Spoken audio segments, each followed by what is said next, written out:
Hello everyone, I am Mr. Midnight. I know many of you enjoy listening to these videos as you fall asleep. So before you drift off, I'd love for you to leave a comment letting me know where in the world you're tuning in from. And if you're enjoying the story, don't forget to like and subscribe. Alright, now let's get comfortable, relax, and dive into tonight's case. Story 1. On a cold evening in late November 2024, as the city of Seongnam slowly transitioned from daylight into neon-lit night, few residents could have imagined that one of the most disturbing crimes in recent South Korean history was already unfolding behind the closed doors of a quiet apartment complex near Bundae-gu. The area was known for its clean streets, well-regarded schools, and families who believed they had found safety in routine and anonymity.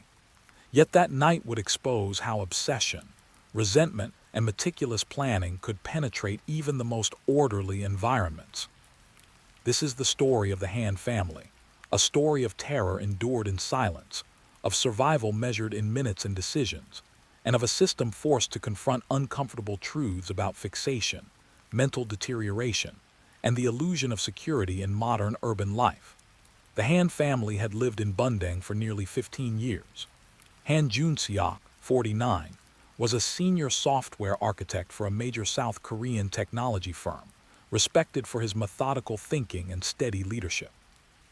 Born in Daegu in 1975, he had moved to Seoul in his 20s after graduating from KAIST, quickly establishing himself in an industry that valued precision and reliability. His wife, Park Min-seo, 46, was a child development counselor who worked with public schools throughout Gyeonggi Province, advocating for mental health awareness and early intervention. Together, they cultivated a life defined by structure, discipline, and empathy, raising their children with equal emphasis on academic excellence and emotional intelligence. Their eldest child, Han Jae-woo, was 18 years old in 2024, a high-achieving student preparing for university entrance exams, known for her calm demeanor and leadership in debate club. Her younger brother, Han Min-yi, 14, was quieter, deeply observant, and gifted in mathematics and music. The family lived on the 11th floor of a modern apartment building with controlled access, security cameras, and a concierge desk on the ground floor. It was the kind of place where residents believed danger was something that happened elsewhere, to other people, in less careful circumstances. The man who would shatter that belief was Kim Seung-ho, 38, a former colleague of Han Jun-seok. Kim had once worked as a mid-level systems engineer at the same company, though his tenure had ended abruptly 3 years earlier following repeated conflicts, declining performance, and disciplinary actions related to workplace behavior. While Han had continued to rise professionally, Kim's life steadily unraveled. He cycled through short-term contract work, accumulated debt, and became increasingly isolated. Friends and family later described him as withdrawn, resentful, and obsessed with perceived betrayals, particularly those involving colleagues he believed had taken opportunities that should have been his. Over time, Kim's fixation narrowed almost entirely onto Han Jun-seok. He followed Han's professional achievements online, monitored company announcements, and consumed social media posts that revealed fragments of the Han family's life. What began as bitterness gradually evolved into delusion. Kim convinced himself that Han had sabotaged his career, manipulated management, and deliberately pushed him out. In reality, investigations would later show no evidence of wrongdoing by Han, but in Kim's mind, these imagined grievances hardened into a justification for revenge. Throughout 2024, Kim began methodically studying the Han family. He observed their routines, noting when lights turned off, when children returned from school, when weekends altered their schedule. He learned the apartment's security patterns, tailgated residents through locked doors, and memorized blind spots in the camera coverage. He kept detailed notes, timelines, and sketches, documenting not just movements but emotional assumptions about each family member. His obsession was not impulsive. It was deliberate, controlled, and chillingly patient. On November 27, 2024, Kim put his plan into motion. Disguised as a delivery contractor wearing a neutral jacket and carrying a parcel box, he entered the apartment complex shortly after 7:00 p.m., a time when residents routinely arrived home and security attention was diluted by volume. Surveillance footage later showed him calmly waiting for an elevator alongside other tenants, blending seamlessly into the evening routine. He exited on the 11th floor and approached the Han family's apartment with purpose.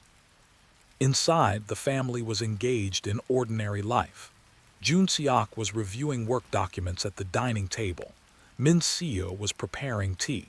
Jai Woo was studying in her room, and Min Yi was practicing piano with headphones on. The knock at the door did not feel alarming. When Min Seo opened it, Kim forced his way inside, brandishing a concealed utility knife and issuing immediate threats. The transition from normalcy to terror took seconds. Jun Seok was struck from behind before he could react, forced to the floor, and restrained with zip ties Kim had brought with him. Min Seo was bound moments later, her attempts to shield her children cut short by Kim's frantic but controlled aggression. Jai Woo and Min Yi were dragged from their rooms, their phones confiscated, their hands restrained. Kim moved with unsettling precision, as if rehearsed, placing each family member in separate areas of the apartment to prevent communication.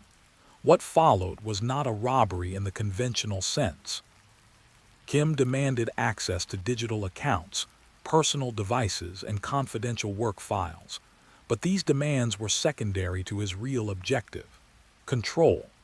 He delivered long, disjointed monologues about betrayal, injustice, and destiny, oscillating between rage and a disturbingly calm insistence that the family needed to understand what had been taken from him.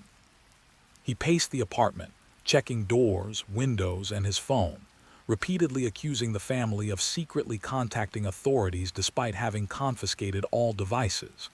Despite the terror, the Han family did what Min Seo had spent her career teaching others to do in crisis: observe, regulate, endure. Jun Seok carefully tracked Kim's movements, identifying moments when his attention fractured. Min Seo whispered grounding instructions to her children when Kim's focus drifted, reminding them to breathe slowly, avoid sudden movement, and memorize details.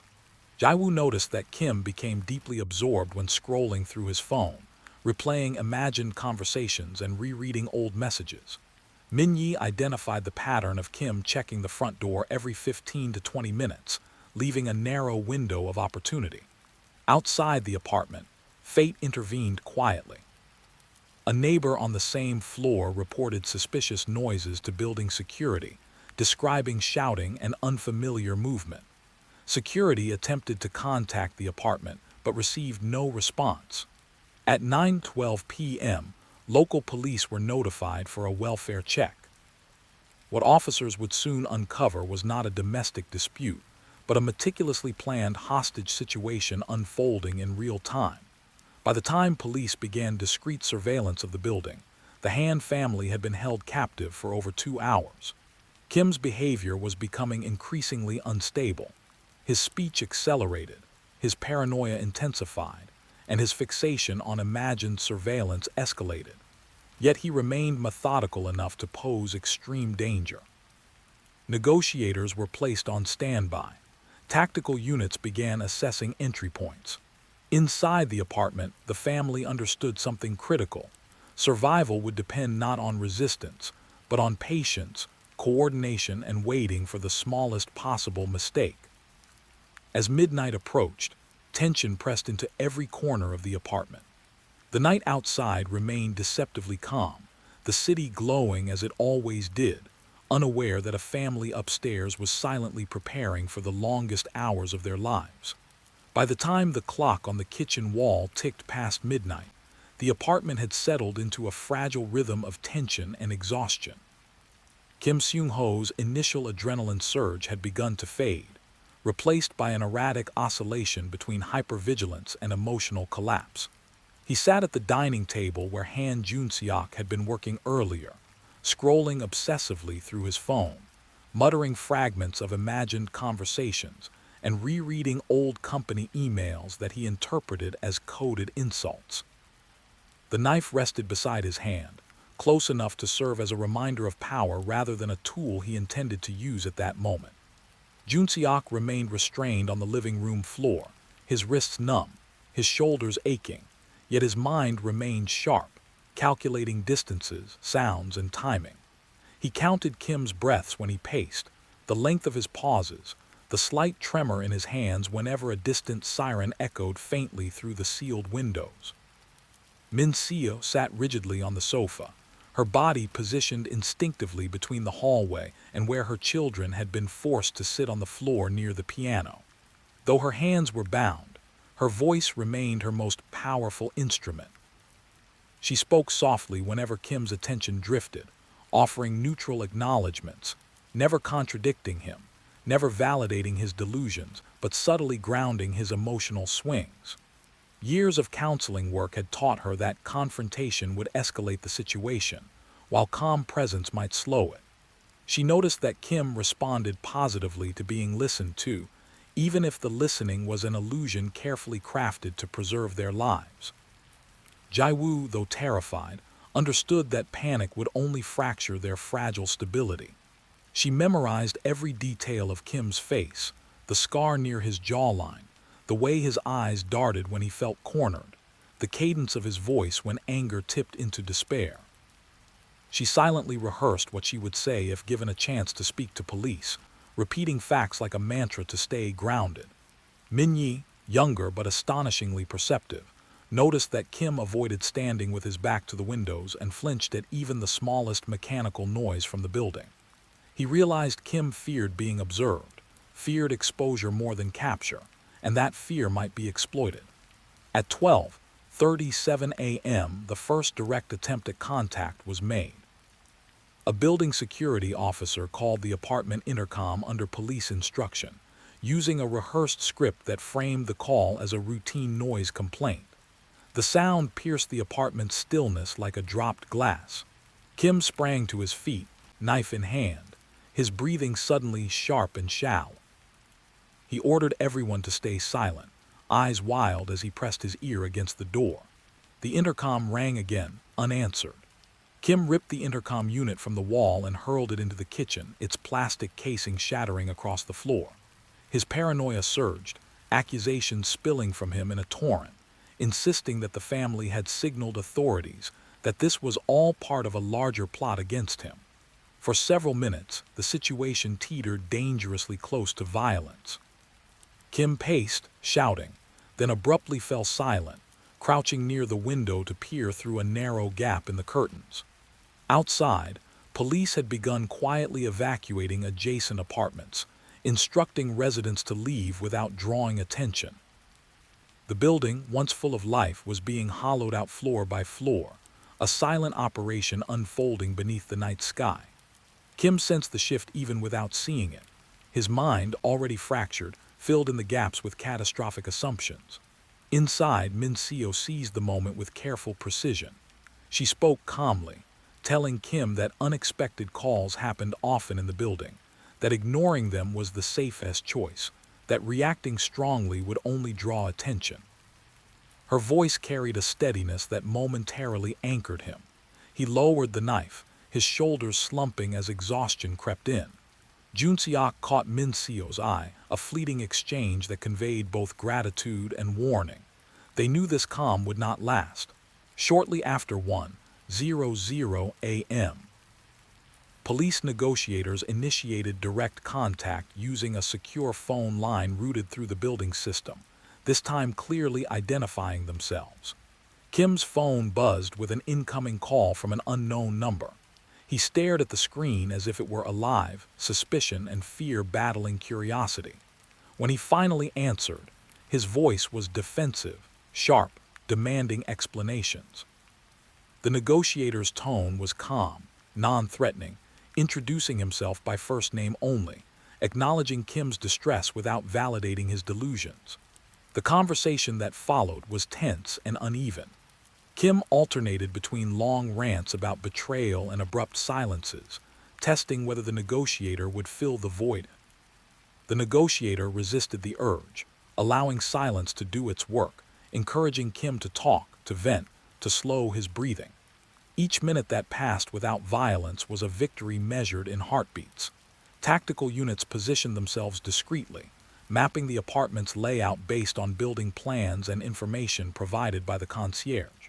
Thermal imaging confirmed the presence of 5 individuals inside. As the negotiation continued, Kim's emotional state deteriorated. He expressed despair, speaking of his life as already over, of having nothing left to lose.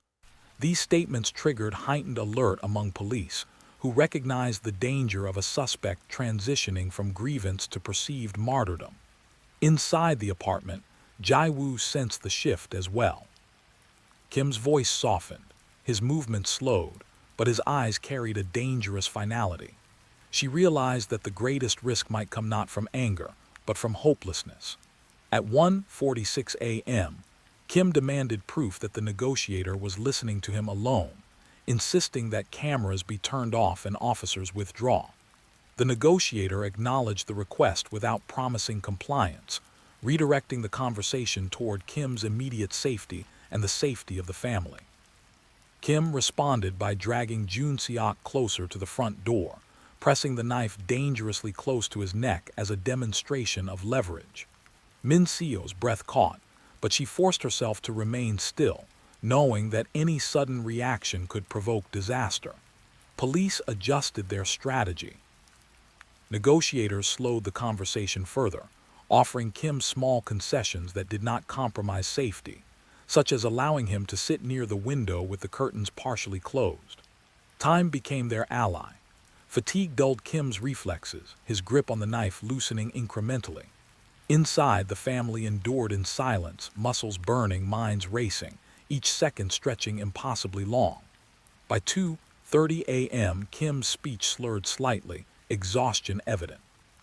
He sat on the floor, back against the wall, knife resting limply in his hand. The negotiator gently guided the conversation toward Kim's past, asking about his childhood, his interests before everything went wrong. For brief moments, Kim sounded almost human again, reminiscing about his early fascination with computers, the pride he once felt solving complex problems. Those moments, fragile as glass, were enough to keep the situation from collapsing. Yet beneath the surface, tension coiled tighter. Tactical teams were preparing for forced entry if negotiations failed. Every sound, every breath inside the apartment carried the weight of life or death. The Han family understood that dawn was still hours away, and survival meant enduring the night without provoking the man who held their lives in his trembling hands. The hours between 3 and 4 in the morning stretched into something almost unreal, a suspended state where exhaustion blurred fear into a dull, constant ache. Kim Seung-ho's body sagged against the wall, his eyelids heavy, his grip on the knife no longer firm but still dangerous. The negotiator on the phone maintained a slow, steady cadence, carefully pacing each exchange to prevent sudden emotional spikes. Outside the apartment, tactical units adjusted positions incrementally, coordinating with negotiators in near silence, waiting for a signal that would never be announced aloud. Every decision was weighed against the lives inside, every movement calculated to avoid triggering the fragile equilibrium holding the night together. Inside, Han Jun-seok felt the circulation in his hands fading, numbness creeping up his arms, yet he welcomed the sensation as proof he was still conscious, still present. He focused on small details to stay grounded. The faint hum of the refrigerator, the irregular ticking of the wall clock, the soft breathing of his children behind him. Min Seo's eyes rarely left Kim, scanning his posture, his breathing, the subtle cues that hinted at his emotional state. She noticed that whenever the negotiator spoke about Kim's past, his shoulders relaxed slightly. But when the conversation drifted toward consequences or surrender, his muscles tensed again. Jai-woo realized that Kim's attention was no longer fully anchored to the room. He seemed lost in his own memories, drifting between resentment and regret. She understood instinctively that this dissociation could be both a danger and an opportunity. If Kim fully detached, he might act unpredictably, but if he slipped just far enough, his vigilance could weaken. Min-yi, still seated on the floor, noticed something else. Kim's phone battery warning flashed briefly on the screen as he shifted his grip. The device that tethered him to the outside world, that validated his existence in that moment, was slowly dying. At 3:18 a.m., the phone buzzed again, the negotiator's voice returning with gentle persistence. Kim's response was delayed this time, his words slower, less coherent. He spoke about being tired, about wanting everything to stop. The negotiator seized on this opening, framing rest as something Kim deserved, something that could happen safely if everyone remained calm. Kim nodded absent-mindedly, his gaze unfocused. The knife slid from his fingers onto the floor with a soft clatter that sounded thunderous in the stillness. Every member of the Han family felt the shift instantly. Junseok's pulse surged. Min-seo inhaled sharply before forcing her breath back into control. Jaiwoo locked her eyes on the knife, now inches from Kim's foot, while Min-yi froze completely, afraid that even blinking might shatter the moment. Kim did not notice their reactions. He was staring at the floor, shoulders slumped, murmuring to himself about mistakes that could not be undone. Police monitoring equipment picked up the sound of metal hitting tile. Inside the command center, the room tightened with anticipation.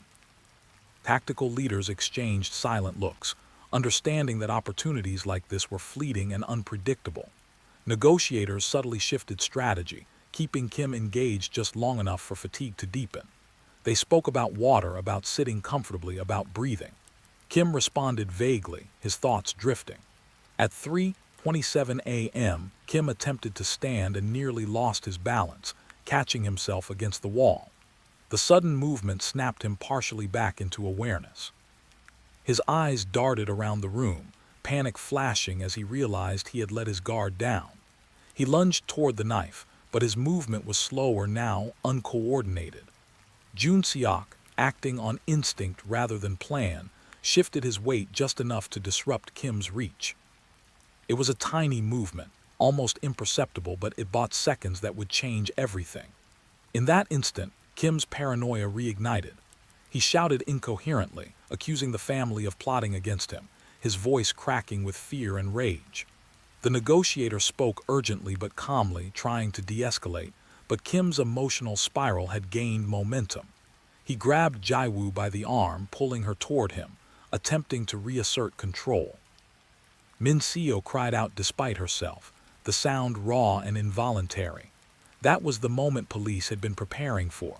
The breach order was given. Tactical officers moved with explosive precision, forcing entry through the reinforced front door using controlled force. The sound was deafening, a violent rupture of the apartment's sealed tension. Flashbangs detonated, flooding the space with blinding light and concussive noise designed to disorient without causing permanent harm. Kim released Jaiwoo instantly, dropping to the floor in confusion, his hands instinctively rising to shield his face. Officers swarmed the room, weapons trained, voices commanding compliance. Within seconds, Kim was restrained, disarmed, and pinned face down on the living room floor. The knife lay abandoned beneath a chair, forgotten. The Han family remained frozen, shock locking their bodies in place, even as officers rushed to cut their restraints. Min-seo was the first to move, collapsing to her knees beside her children, pulling them into her arms despite the pain radiating through her bound wrists.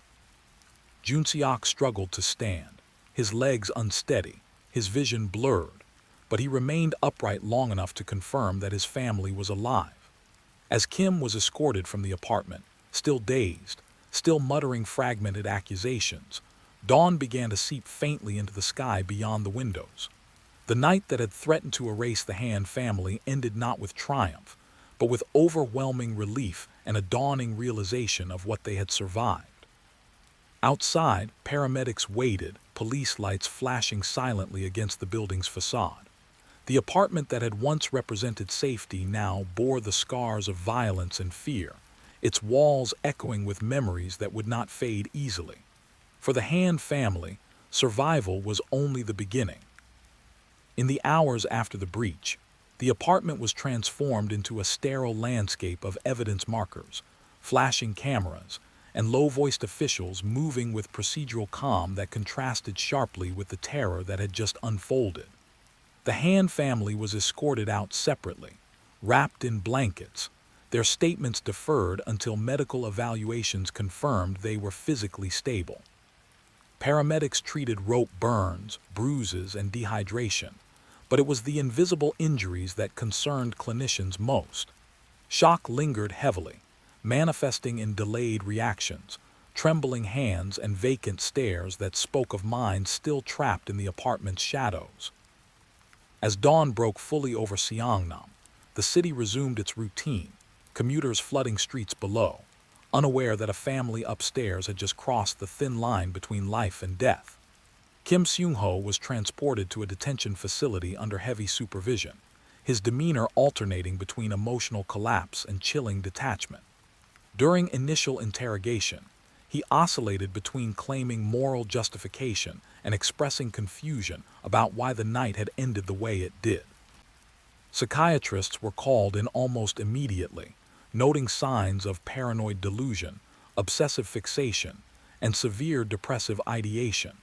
Yet despite his instability, Kim was found legally competent to stand trial. Investigators uncovered the full extent of his planning. Handwritten journals filled with timelines, printed photographs of the Han family taken from a distance, maps of the apartment complex, and months of online searches related to surveillance, restraint methods, and police response times. What emerged was not a spontaneous act of desperation, but a calculated intrusion fueled by resentment carefully nurtured over years. Public reaction was swift and intense once details were released. South Korea, a nation that prides itself on safety and social order, struggled to reconcile the brutality of the crime with the ordinariness of its setting. Media outlets scrutinized workplace mental health policies, corporate responsibility, and the gaps that allowed Kim's deterioration to go unnoticed. Han Jun-seok's employer released a statement expressing sympathy and cooperation with authorities, while also launching an internal review of past employee disputes. Mental health advocates seized the moment to highlight how untreated obsession and isolation can metastasize into violence when left unaddressed. The trial began in mid-2025, drawing national attention.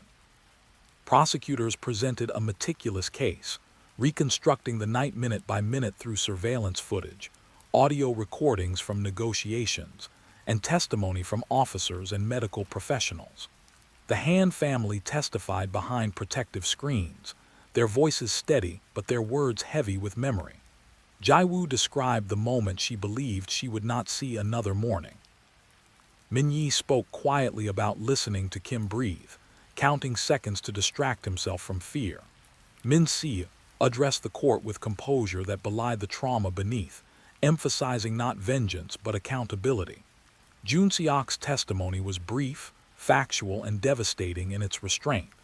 Kim's defense argued diminished responsibility, citing his mental health decline and lack of intent to kill. The court rejected this framing, concluding that while Kim was mentally unstable, his actions demonstrated clear premeditation and awareness of consequences. He was found guilty on multiple counts, including aggravated kidnapping, unlawful confinement, and attempted homicide. The sentence handed down reflected both the severity of the crime and the court's recognition of systemic failures that contributed to it. Kim received life imprisonment with mandatory psychiatric treatment, a decision that satisfied few but acknowledged complexity rather than simplicity. For the Han family, the verdict did not bring closure so much as a pause. They relocated quietly, their former apartment sold, its walls scrubbed of physical evidence but not memory. Therapy became a central pillar of their new routine, not as a sign of weakness but as an act of survival. Nights were the hardest. Sleep came in fragments, punctuated by echoes of footsteps and sudden awakenings. Yet slowly, deliberately, life began to reassemble itself in unfamiliar but meaningful ways. Jaiwoo postponed university for a year, choosing to volunteer with trauma support organizations, her experience lending gravity to her empathy. Minyi returned to music, his piano compositions evolving into haunting but hopeful expressions of endurance. Minseo continued her counseling work, now with a deeper understanding of fear's quiet persistence.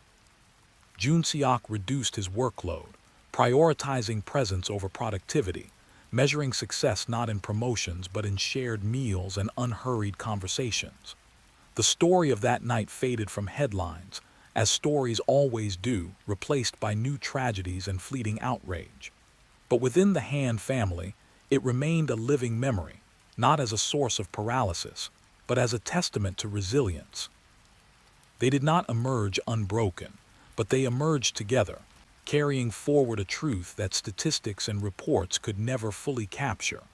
That survival is not a single moment of escape, but a lifelong commitment to healing in the aftermath of terror.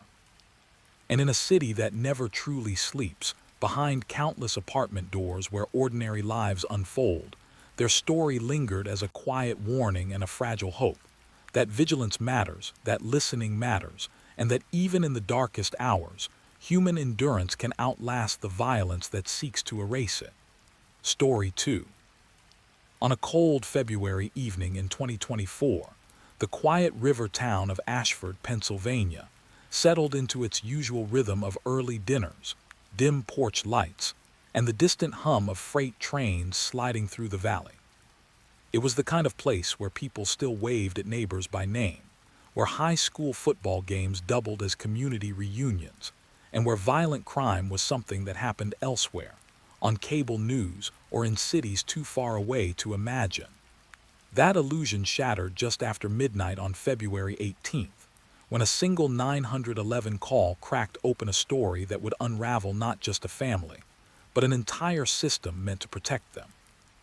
What began as a domestic disturbance escalated into a prolonged hostage crisis, exposing failures in law enforcement coordination, mental health intervention, and judicial oversight, and leaving behind scars that Ashford would carry long after the headlines moved on. The Callahan family embodied everything the town admired. Michael Callahan, 46, was a civil engineer who had returned to Ashford after college to help modernize the region's aging infrastructure. He was known for his patience, his dry humor, and the way he coached Little League without ever raising his voice. His wife, Laura Callahan, 44, worked as a pediatric occupational therapist at a regional hospital, specializing in children with sensory disorders. Parents requested her by name. Nurses trusted her instincts. She had a gift for making frightened children feel safe. Together, they had built a life rooted in stability, service, and quiet ambition. Their children were the center of that life. Emily Callahan, 17, was a high school senior with a reputation for academic brilliance and emotional intelligence beyond her years. She was editor of the school paper, volunteered at a domestic violence shelter, and had already been accepted into 3 universities with plans to study psychology. Friends described her as fiercely loyal and unflinchingly honest. Her younger brother, Noah, 12, was introspective and creative, a boy who filled notebooks with sketches of imagined cities and spent hours teaching himself digital animation. Teachers noted his sensitivity and his tendency to worry, traits his parents gently nurtured rather than dismissed.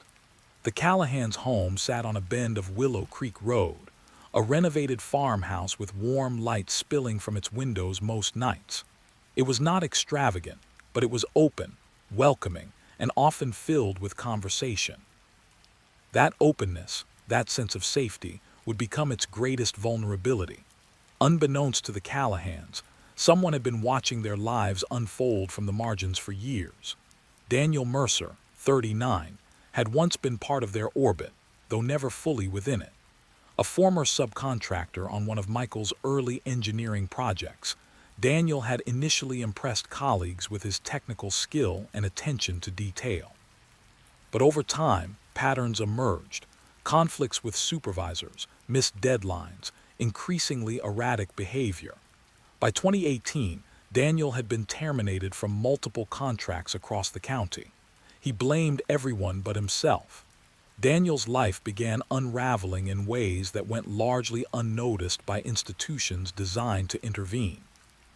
Court records would later reveal a trail of restraining orders, minor assault charges, and repeated emergency psychiatric evaluations, each ending with short-term holds and releases.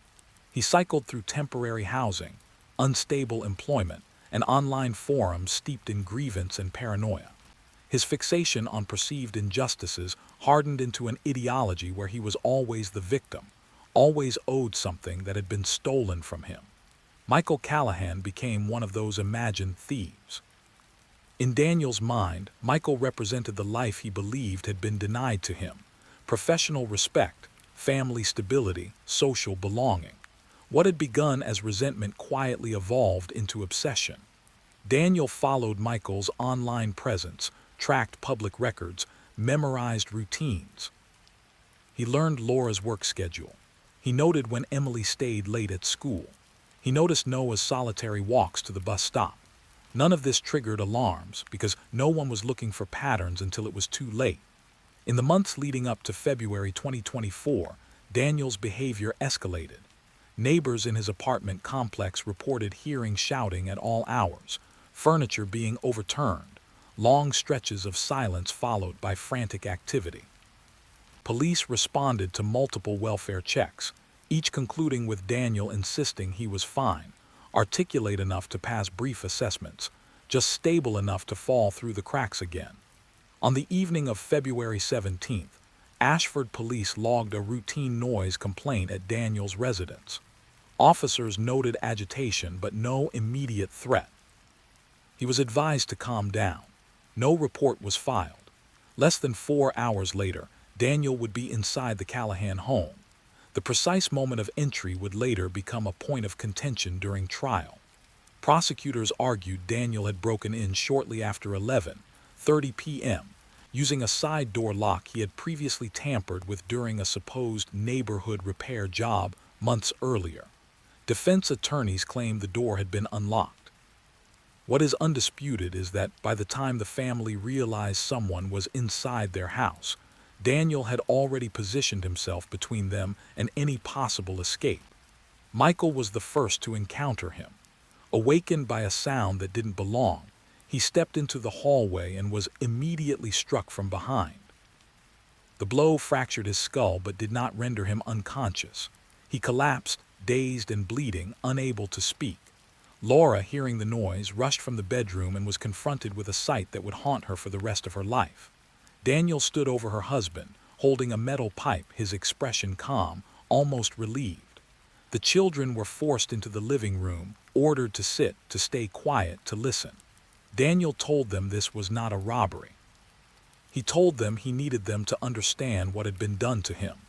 Over the next several hours, he delivered a monologue of grievance and accusation, alternating between rage and eerie lucidity. He restrained Michael and Laura, taped their mouths, bound their hands. Emily tried to reason with him. Noah cried silently, clutching his sister's sleeve. At 12:47 a.m., a neighbor noticed lights on in the Callahan home and an unfamiliar vehicle in the driveway. At 12:53 a.m., Laura managed to knock over a lamp, triggering a smart home alert connected to her phone, which Daniel had not yet confiscated. At 12:55 a.m., a single incomplete emergency call was registered by county dispatch. No one spoke. The line went dead. What followed would become one of the most scrutinized law enforcement responses in the state's recent history. Patrol units were dispatched, but miscommunication about the address delayed arrival. Crisis negotiators were not immediately requested. Daniel, realizing police presence was imminent, escalated his control, moving the family to different rooms, threatening consequences if anyone disobeyed.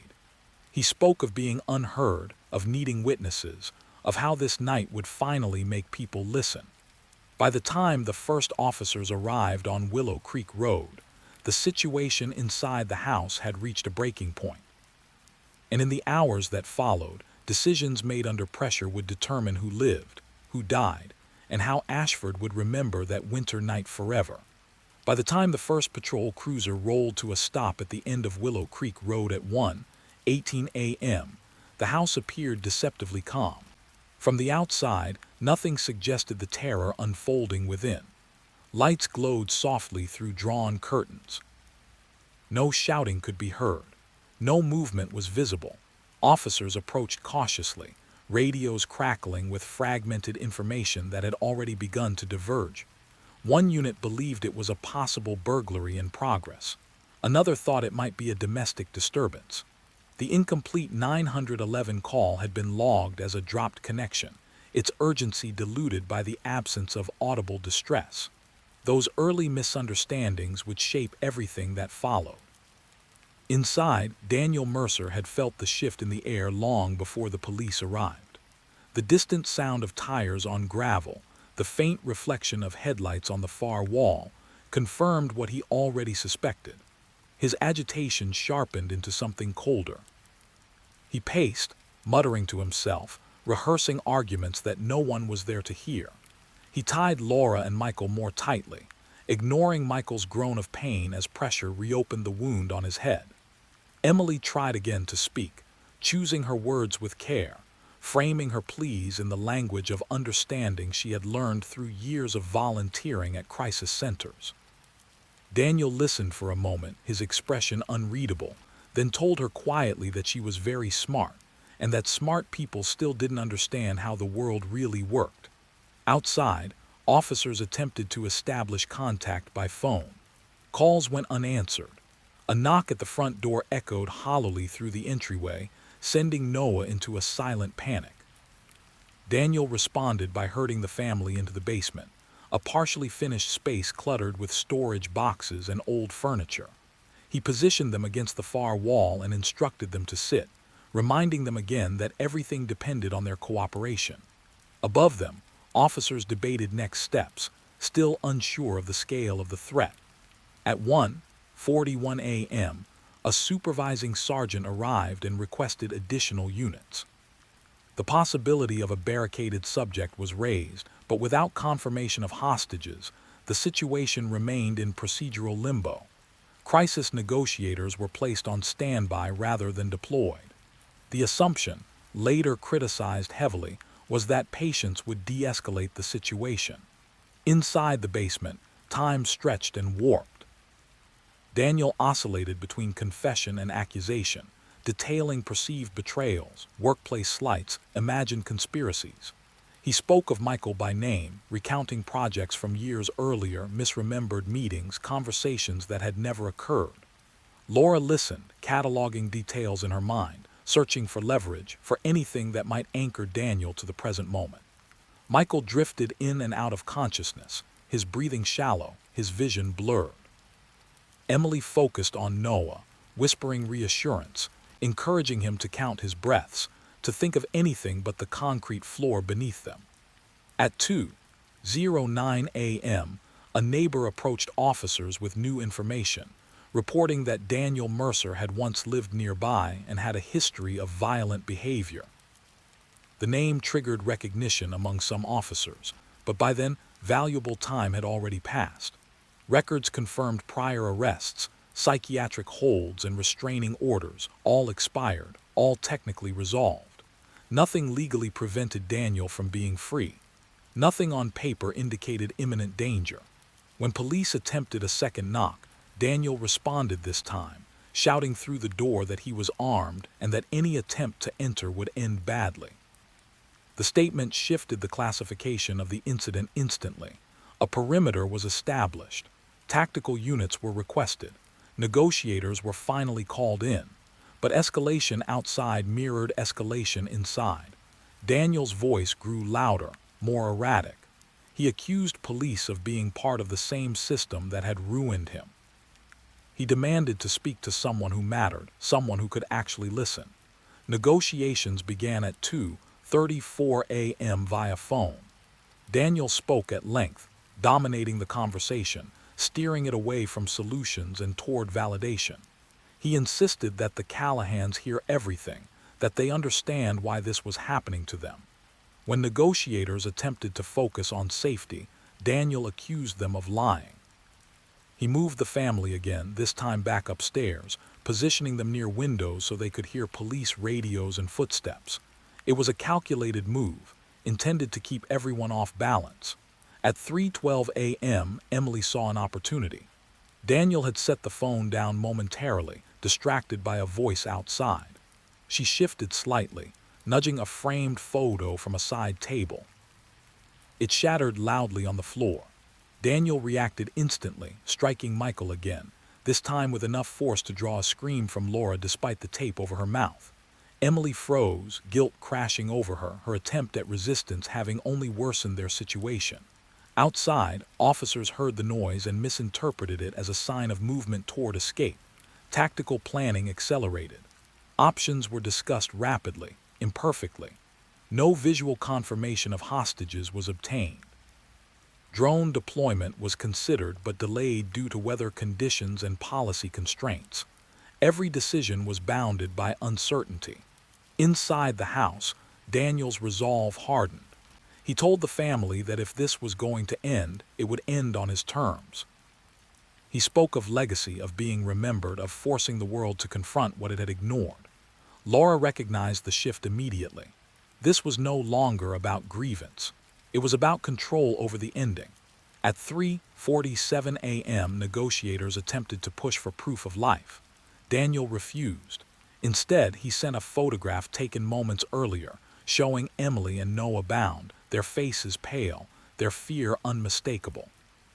The image would later circulate briefly within law enforcement channels before being sealed as evidence, its existence alone enough to trigger outrage when revealed during trial. Command authorized a tactical entry plan shortly after 4:00 a.m. The decision would later be dissected endlessly by analysts, lawmakers, and the public. Some would argue it came too late. Others would insist it came too soon. In that moment, it was simply a choice made by human beings under pressure, weighing lives against risk with incomplete information. Inside, Daniel seemed to sense what was coming. His movements grew more erratic. He paced, whispered, laughed without humor. He pressed a knife against Michael's throat, not cutting, just enough to remind everyone how thin the margin truly was. Laura locked eyes with Emily, a silent exchange of understanding passing between them. Whatever happened next, it would happen fast. At 4:18 a.m., as tactical units took position around the house, a sudden scream cut through the night, followed by a crash that shook the structure. What exactly occurred in those next seconds would be debated for months. But what was undeniable was that the fragile balance holding everyone in place had finally collapsed, and Ashford was about to witness the irreversible consequences of a night that should never have reached this point. The breach began at 4:21 a.m., not with a shouted command or a dramatic crash, but with a concussive thud that rippled through the house like a held breath finally released. Tactical officers entered through the rear door, their movements fast, controlled, rehearsed, yet immediately complicated by the chaos inside. What followed unfolded in fragments that would later be stitched together through body camera footage, radio logs, and testimony that never quite aligned. Daniel Mercer reacted instantly to the sound, abandoning any remaining pretense of negotiation. He dragged Emily toward the staircase, shouting incoherently while Noah screamed for his sister, his voice cutting through the confusion like glass. Laura lunged forward despite her restraints, falling hard against the wall. Michael, barely conscious, tried to rise and collapsed again, blood pooling beneath him. Officers encountered Daniel at the top of the stairs. Commands were issued. Daniel ignored them. He raised the knife, not in a clean arc, but in a desperate shaking motion that betrayed fear rather than dominance. In the seconds that followed, gunfire erupted, echoing through the narrow hallway. Daniel fell backward, the knife clattering across the floor. Emily collapsed beside him, struck not by a bullet, but by the force of the fall and the trauma of proximity to death. The entire exchange lasted less than 12 seconds. The house exploded into motion. Officers rushed forward, securing Daniel, who was still alive but critically wounded. Paramedics flooded in moments later, triaging victims in overlapping waves of urgency. Michael was rushed out first, his condition immediately classified as life-threatening. Laura followed, her shock so profound that she did not respond to questions until long after she was placed in the ambulance. Emily was carried out wrapped in a thermal blanket, her eyes open but unfocused, repeating her brother's name under her breath. Noah emerged last, clinging to an officer's jacket, his small hands shaking uncontrollably. Daniel Mercer was pronounced dead at 5:03 a.m. at Ashford Regional Medical Center. The official cause was multiple gunshot wounds. The ruling would ignite debate within hours. Some would argue it was inevitable. Others would ask whether different decisions earlier in the night could have prevented it entirely. By sunrise, Willow Creek Road was sealed off by crime scene tape, media vans lining the outer perimeter as word spread rapidly through the region. The narrative hardened quickly. A disturbed man, a violent home invasion, a dramatic police rescue. But beneath that surface story lay fractures that would soon become impossible to ignore. Michael Callahan underwent emergency surgery that morning to relieve pressure on his brain. Surgeons described his survival as uncertain. Laura remained hospitalized for 2 days, treated for dehydration, bruising, and acute stress response. Emily suffered a concussion and severe psychological trauma. Noah was diagnosed with acute post-traumatic stress disorder within 48 hours. Their recovery would not be measured in weeks or months, but in years. As investigators combed the house, the depth of Daniel's preparation became unmistakable. They found handwritten notes detailing grievances, schedules mapped with obsessive precision, and recordings made on Daniel's phone in which he rehearsed what he would say when they finally had to listen. One entry, dated 3 weeks before the attack, referenced the Callahan address specifically, describing it as the place where the lie lives. The public response intensified as these details emerged. Questions flooded town hall meetings and social media platforms. Why had Daniel Mercer been free? Why had previous warning signs failed to trigger intervention? Why had negotiators been delayed? Why had a tactical breach occurred without visual confirmation of hostages? Each question peeled back another layer of institutional vulnerability. An internal affairs review was launched within days, followed by a parallel state investigation. Dispatch logs revealed misclassification of the initial call. Records showed missed opportunities for crisis intervention in Daniel's history. Mental health professionals testified that Daniel's prior evaluations had flagged risk factors, but none rose to the legal threshold required for involuntary commitment under existing statutes. The system had operated as designed. That, many argued, was the problem. As Michael stabilized and eventually regained consciousness, he learned in fragments what had happened. Doctors delayed the full account until they believed he could withstand it. When Laura finally told him, her voice steady but hollow, he wept openly for the first time since the attack, not from fear or pain, but from the unbearable weight of knowing how close he had come to losing everything. The Callahans were relocated under police protection. Their home, once a place of warmth and routine, became evidence, then a symbol, then an absence. Emily refused to return to school that semester. Noah stopped drawing entirely. Laura experienced panic attacks triggered by sirens, footsteps, even the sound of a door closing too quickly. Michael, once methodical and optimistic, struggled with anger that surfaced without warning. As the story spread nationally, it became more than a single crime. It became a case study cited by lawmakers, mental health advocates, and law enforcement trainers. Panels debated whether the outcome represented a tragic necessity or a catastrophic failure. The truth, as always, resisted simplification. And yet, amid the analysis and outrage, one fact remained immovable. A family had been terrorized not by a stranger emerging from nowhere, but by a man whose descent had been visible, documented, and repeatedly deferred. The night on Willow Creek Road was not an anomaly. It was a collision point where untreated obsession, procedural hesitation, and human fragility converged with irreversible force. By the time spring arrived in Ashford, the snow had melted, the tape was gone, and the road reopened.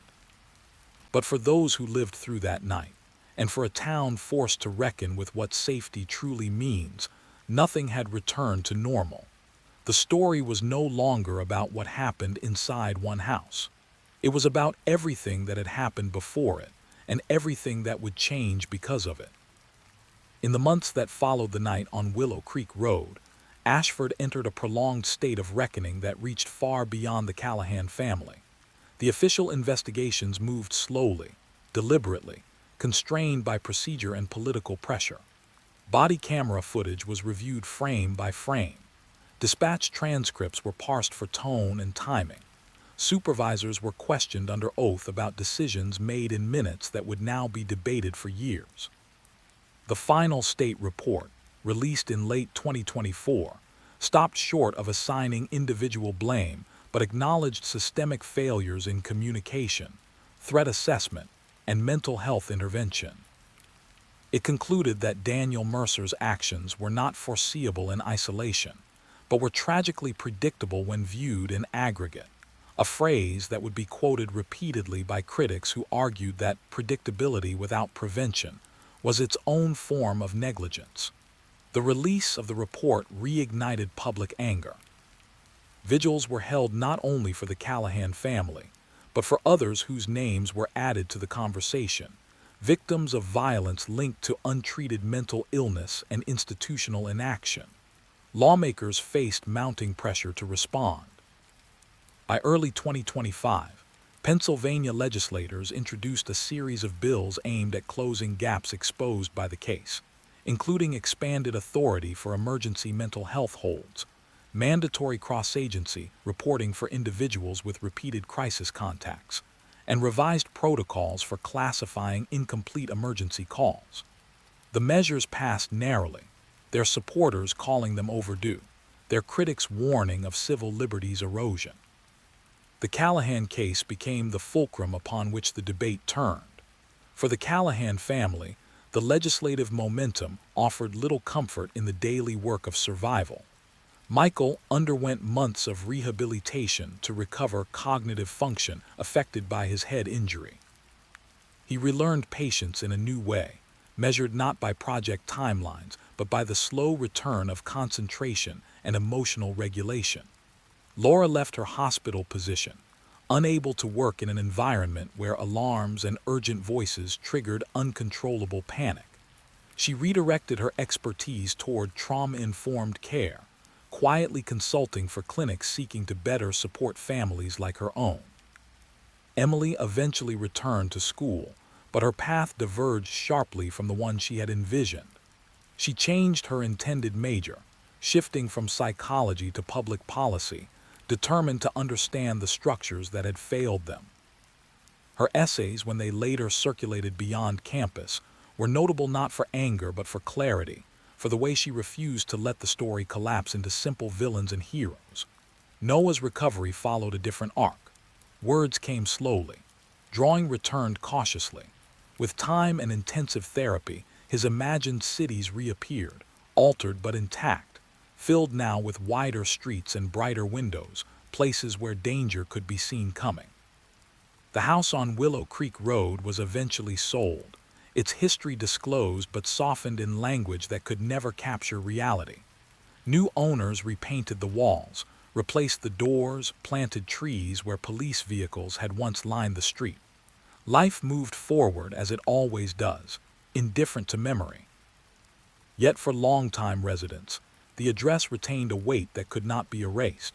It became shorthand for vulnerability, for the understanding that safety was not a permanent state but a fragile balance. Nationally, the case continued to surface in training seminars and academic journals. Law enforcement agencies revised crisis response frameworks. Mental health professionals cited the Mercer trajectory as a cautionary example of cumulative risk ignored. Families who had navigated similar systems reached out to the Callahans privately, not for answers, but for recognition. Laura responded to every message she could, believing that listening was the one intervention that never came too late. Years from now, the story would likely be condensed, simplified, reduced to a timeline and a handful of conclusions. But those who lived it understood its true shape. It was not one night, but many moments stacked upon each other. Moments when someone might have paused longer, looked closer, acted sooner. It was a reminder that violence rarely arrives without warning, only without witnesses willing or able to interpret the signs. The Callahan family did not emerge unchanged. They carried scars that would never fully fade, but they also carried something else, something quieter and more enduring. A refusal to let their suffering exist in isolation. A belief that memory, when paired with action, could still shape a safer future. And in that belief, forged in the darkest hours of a winter night in 2024, their story found its final meaning, not as a tale of terror alone, but as a testament to the cost of neglect and the fragile necessary work of prevention. Story 3. On an unseasonably warm night in early October 2024, the suburban town of Briar Glen, Colorado, settled into a deceptive calm. The foothills loomed quietly to the west, their outlines softened by dusk, while porch lights flickered on across cul-de-sacs lined with maples just beginning to turn. It was the kind of town real estate listings described as safe, family-oriented, and insulated from the chaos of larger cities. Violent crime statistics were low, schools were well-funded, and neighbors prided themselves on knowing one another's routines. That sense of predictability was shattered shortly after 10:30 p.m., when emergency dispatchers received a fragmented call that would later be described as one of the most haunting recordings in the county's history. What unfolded over the next 8 hours would expose deep cracks beneath Briar Glen's polished surface, forcing a reckoning with failures in law enforcement coordination, digital surveillance oversight, and the fragile line between obsession and violence in an increasingly monitored world. The Reynolds family had lived in Briar Glen for nearly 15 years, long enough to be considered fixtures of the community. Thomas Reynolds, 48, was a software security consultant who worked remotely for a Denver-based firm specializing in infrastructure protection. His job required long hours and a meticulous attention to detail, traits that carried into every part of his life.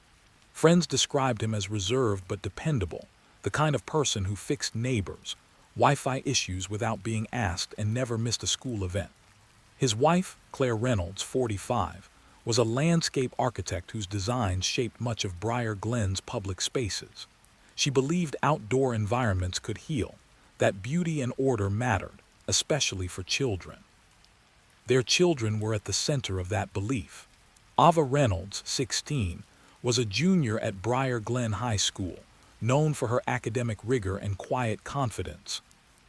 She played cello in the youth symphony, volunteered with environmental groups, and maintained a carefully curated online presence that reflected thoughtfulness rather than trend chasing. Her younger brother, Lucas, 13, was energetic and curious, endlessly fascinated by robotics and mechanical systems, often disassembling household objects just to understand how they worked. The Reynolds home on Cedar Ridge Drive was a place of structure and warmth, where dinner was rarely skipped and conversation stretched long past bedtime. What the Reynolds family did not know was that someone had been watching their lives with a level of detail that mirrored Thomas's own professional precision. Evan Caldwell, 34, lived less than 3 miles away in a townhouse complex bordering the older edge of Briar Glen. To most who encountered him casually, Evan appeared unremarkable.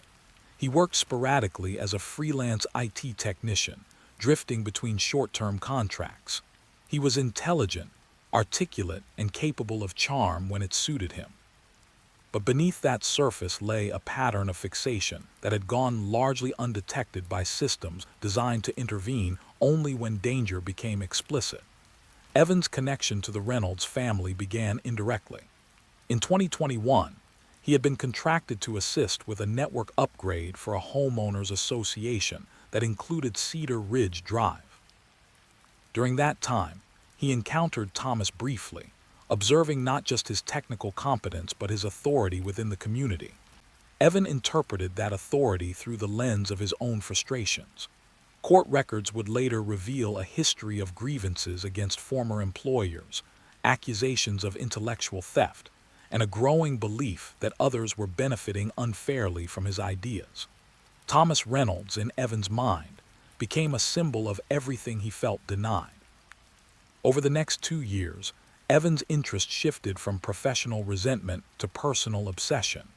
He followed the Reynolds family online, piecing together routines through innocuous posts and publicly available data.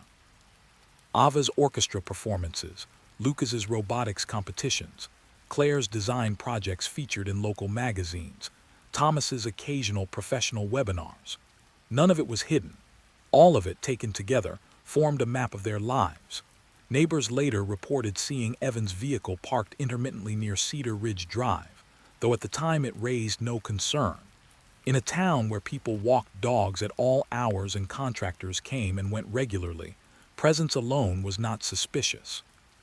Evan exploited that normalcy, learning schedules, traffic patterns, and security camera blind spots with the patience of someone who believed time was on his side.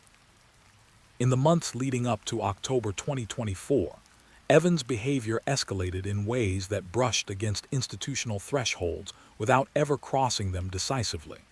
Police responded twice to welfare checks requested by acquaintances concerned about his increasingly paranoid messages.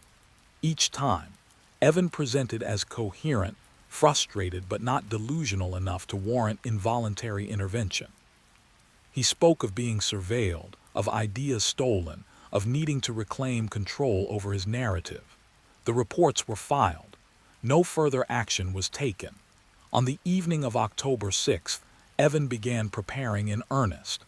Digital forensics would later reconstruct his activity with chilling clarity. He accessed floor plans pulled from municipal archives, reviewed footage from compromised neighborhood cameras, and drafted a series of notes outlining what he referred to as the correction. His language was precise, devoid of overt threats, couched instead in moral justification. He was not planning a crime, he believed. He was restoring balance. At approximately 9:50 p.m., the Reynolds family finished dinner and settled into their usual Sunday routine. Claire reviewed design sketches at the kitchen table. Thomas checked work emails. Ava practiced cello softly in her room. Lucas watched a science documentary upstairs. The house was locked, the alarm system armed. They had no reason to believe that the safeguards Thomas had spent years perfecting were already compromised. Evan entered the property just after 10:15 p.m., using credentials he had cloned months earlier during his association work. The system logged the entry as authorized. No alarm sounded. By the time Thomas realized something was wrong, Evan was already inside the house. What followed would later be described in testimony as a study in calculated intimidation. Evan confronted Thomas first, disabling him with a blunt strike that left him conscious but disoriented.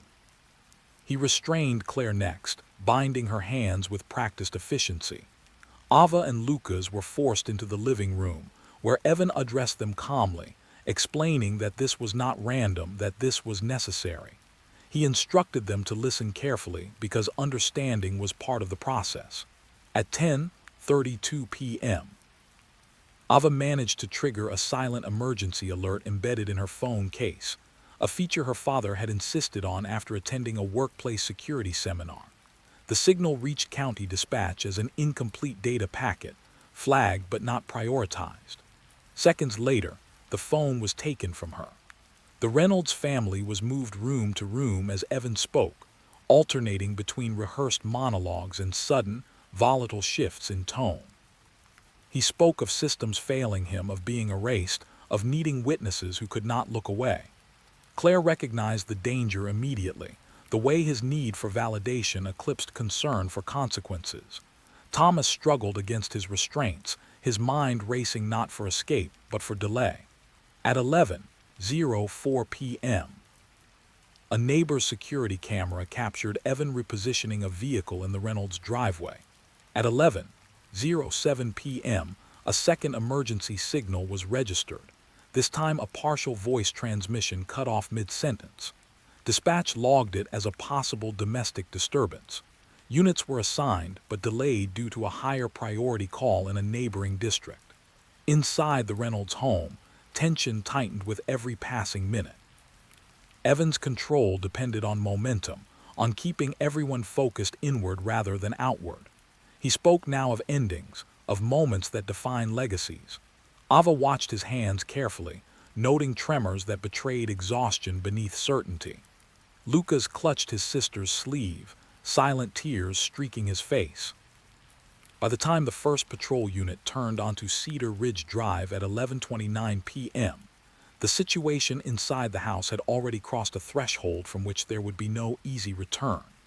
Decisions made in the next hours by Evan, by the Reynolds family, and by authorities navigating incomplete information would determine whether Briar Glen's belief in its own safety could survive the night, and whether the Reynolds family would survive at all. By the time Officer Marquez and his partner arrived on Cedar Ridge Drive at 11:37 p.m., the street was quiet, deceptively so. The only movement came from a flickering porch light and the slight reflection of headlights bouncing off the windows. Initial radio chatter described a possible domestic disturbance with unknown parties involved. Backup units were en route but would take several minutes to arrive. Marquez approached cautiously, his hand resting near his service weapon. The front door was locked, but the frame showed signs of tampering. He called out, identifying himself and asking if anyone was inside. For a moment, silence answered, the quiet stretching and pressing against him. Inside, Evan heard the voices and paused, momentarily distracted. He shifted the family once more, moving Thomas and Claire into the dining room and forcing Ava and Lucas onto the floor near the stairs. The bindings were tight but not cruelly painful yet, enough to remind them of vulnerability and powerlessness.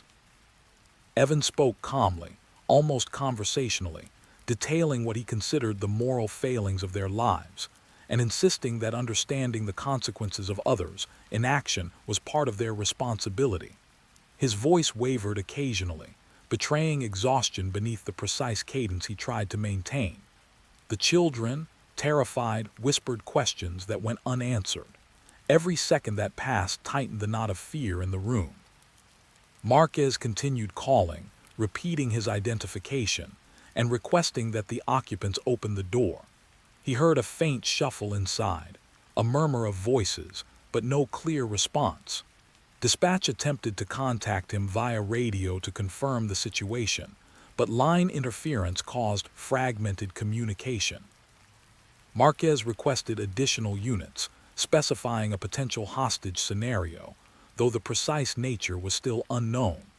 Tactical decisions would now hinge on partial, incomplete information. Inside the house, Evan's attention shifted. He checked his notes, glanced at a wall-mounted security camera monitor he had hacked weeks earlier, and verified that no units had approached from the rear. He began moving through the house, herding the family toward the basement, insisting that understanding and compliance were the only ways to survive the night. Thomas, though dazed and bleeding from an earlier strike to the head, tried to reason, stalling for time by asking procedural questions, invoking his knowledge of security systems to keep Evan's focus partially occupied. At 11:52 p.m., a neighbor's doorbell camera caught a fleeting image of a man exiting a dark SUV, pacing briefly before returning. Officers who reviewed the footage later described it as ambiguous. Could have been a visitor, could have been unrelated. That ambiguity would cost critical minutes. Inside, Lucas began to whimper, and Ava whispered desperately to him to stay quiet. Claire murmured instructions for breathing exercises she had learned in mindfulness workshops, hoping to anchor her children and husband through fear they could not control. At 12, 6 a.m., Marquez's backup arrived. Officers fanned out to establish a perimeter, moving quietly to avoid alerting anyone inside. Negotiators were called in, and their initial contact attempts were made by phone. Evan answered once, speaking for several minutes about moral grievances and systemic injustices, framing his actions as both punishment and instruction. He refused to release the family, insisting that the lessons were incomplete. His calm voice belied the danger inherent in the situation, the volatility contained in moments between syllables. Inside the basement, time became distorted. Minutes stretched into what felt like hours.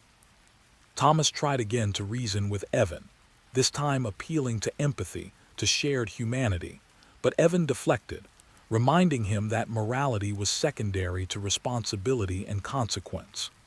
Claire whispered to Ava and Lucas, rehearsing escape plans, testing how tightly the bindings could be twisted without causing immediate harm.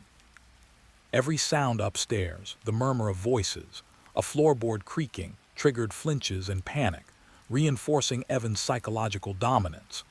Outside, police consulted maps, floor plans, and neighbor statements.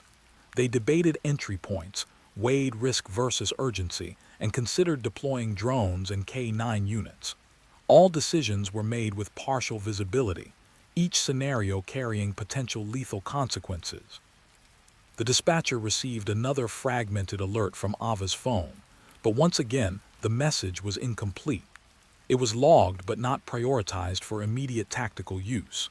By now, the family had endured over an hour in captivity, each second amplifying stress and fear. At 12:43 a.m., the first breach team attempted to make contact through a window. Evan responded with a shout and a threat, indicating that any attempt to enter would be met with violence. Officers held their positions, negotiating, while simultaneously preparing tactical options. Inside, Evan began to pace, repeating patterns of moral justification interspersed with bursts of irritability and paranoia.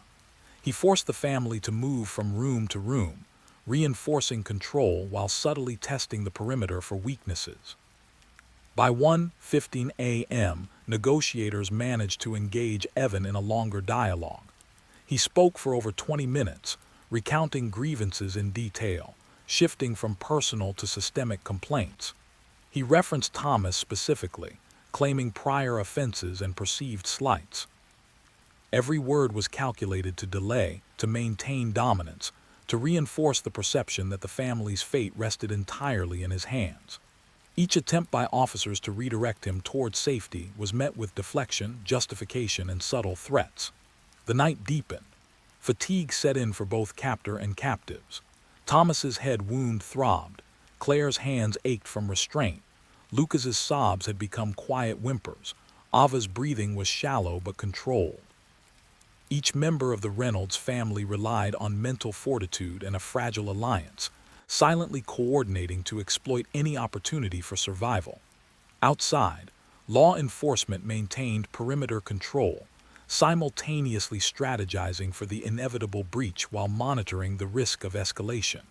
At 1:47 a.m., Evan became aware that officers were close. Having intercepted a police radio transmission he could access via an unsecured digital device. His movements grew erratic. He yelled at the family to remain compliant, to understand that the outside forces could not protect them, and that the consequences of defiance would be irreversible. Panic began to undermine his composure, the first visible cracks appearing in the meticulous structure he had maintained for hours. And so the night stretched on, a tense stalemate of fear, strategy, and fragile control, setting the stage for the events that would unfold in the early hours of the morning, where the family's resilience, Evan's unraveling, and law enforcement's split-second decisions would converge in ways that would come to define the tragedy, the heroism, and the ultimate reckoning that would haunt Briar Glen forever. The breach finally occurred just after 2:03 a.m., not with the forceful explosion or battering that some officers might have imagined, but with the silent precision of the tactical unit moving in from the rear, carefully avoiding lines of sight that Evan had spent hours monitoring. Flashlights cut through the darkened corners of the lower level, glinting off furniture, appliances, and walls, revealing shadows that seemed to move with the family's collective fear. Evan reacted instantly, shouting for compliance while waving a blunt object he had grabbed from a nearby shelf. Thomas, despite dizziness and head pain, remained conscious, scanning for any opportunity to protect Claire, Ava, and Lucas.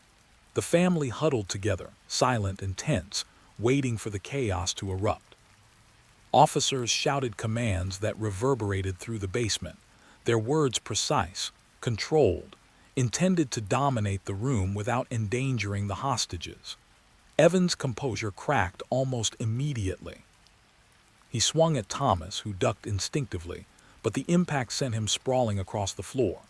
Ava cried out, Lucas gasped, and Claire instinctively tried to shield them both, her hands scrabbling against the restraints that cut into her wrists. The seconds stretched interminably. Every movement was amplified, every decision potential life or death. Marquez and his backup team entered with measured steps, weapons raised but aimed to minimize risk to the family. Evan shifted erratically, trying to maintain the illusion of control, but fatigue and panic overtook him. A brief struggle ensued, loud enough that neighbors would later report hearing shouting and crashing. Officers moved quickly, securing Evan while simultaneously directing the Reynolds family away from immediate danger. Thomas, though severely bruised and bleeding, managed to pull himself upright and guide Ava and Lucas toward safety, keeping a hand on each to steady their panic. Paramedics arrived within minutes. Thomas was transported for treatment of head trauma and contusions. Claire's hands were examined for lacerations and minor nerve damage from the restraints. Ava was treated for shock, her pulse rapid but otherwise stable, while Lucas was quietly assessed and monitored for stress-induced tremors and panic episodes. Each was stabilized in the emergency department, though the psychological impact would endure long past any visible injuries. Evan Caldwell was pronounced alive but critically unstable at the scene, his own panic and exertion leaving him physically compromised. The blunt object he had wielded remained clutched in his hand. Forensic teams combed the home, documenting every detail: restraints, notes, digital devices, and hacked security feeds that revealed just how meticulously he had observed the Reynolds family over months. His premeditation was undeniable. Investigators found encrypted messages detailing grievances against Thomas specifically, and more broadly against a community and society he perceived as denying him recognition, fairness, and control. Within 48 hours, the initial investigation had grown into a multi-agency operation. Federal authorities were involved due to the use of hacked digital networks and devices. Cybersecurity specialists traced Evan's activity through multiple VPNs and anonymizing services, reconstructing a timeline of surveillance, mapping every movement, and confirming his presence near the Reynolds home over the previous several weeks. Cell phone data and internet history painted a portrait of obsession, escalating from casual monitoring to targeted harassment, and finally to physical intrusion. During questioning, Evan alternated between calm, rational explanations and bursts of incoherence, insisting that his actions were justified, that the Reynolds family represented systemic failures he intended to correct. Psychologists who later evaluated him noted a combination of narcissistic fixation, obsessive-compulsive tendencies, and delusional rationalization. Previous attempts at intervention by law enforcement, though documented, had never reached thresholds requiring involuntary commitment. That gap would become a focal point of public discussion and legal scrutiny. The Reynolds family, meanwhile, began the arduous process of recovery.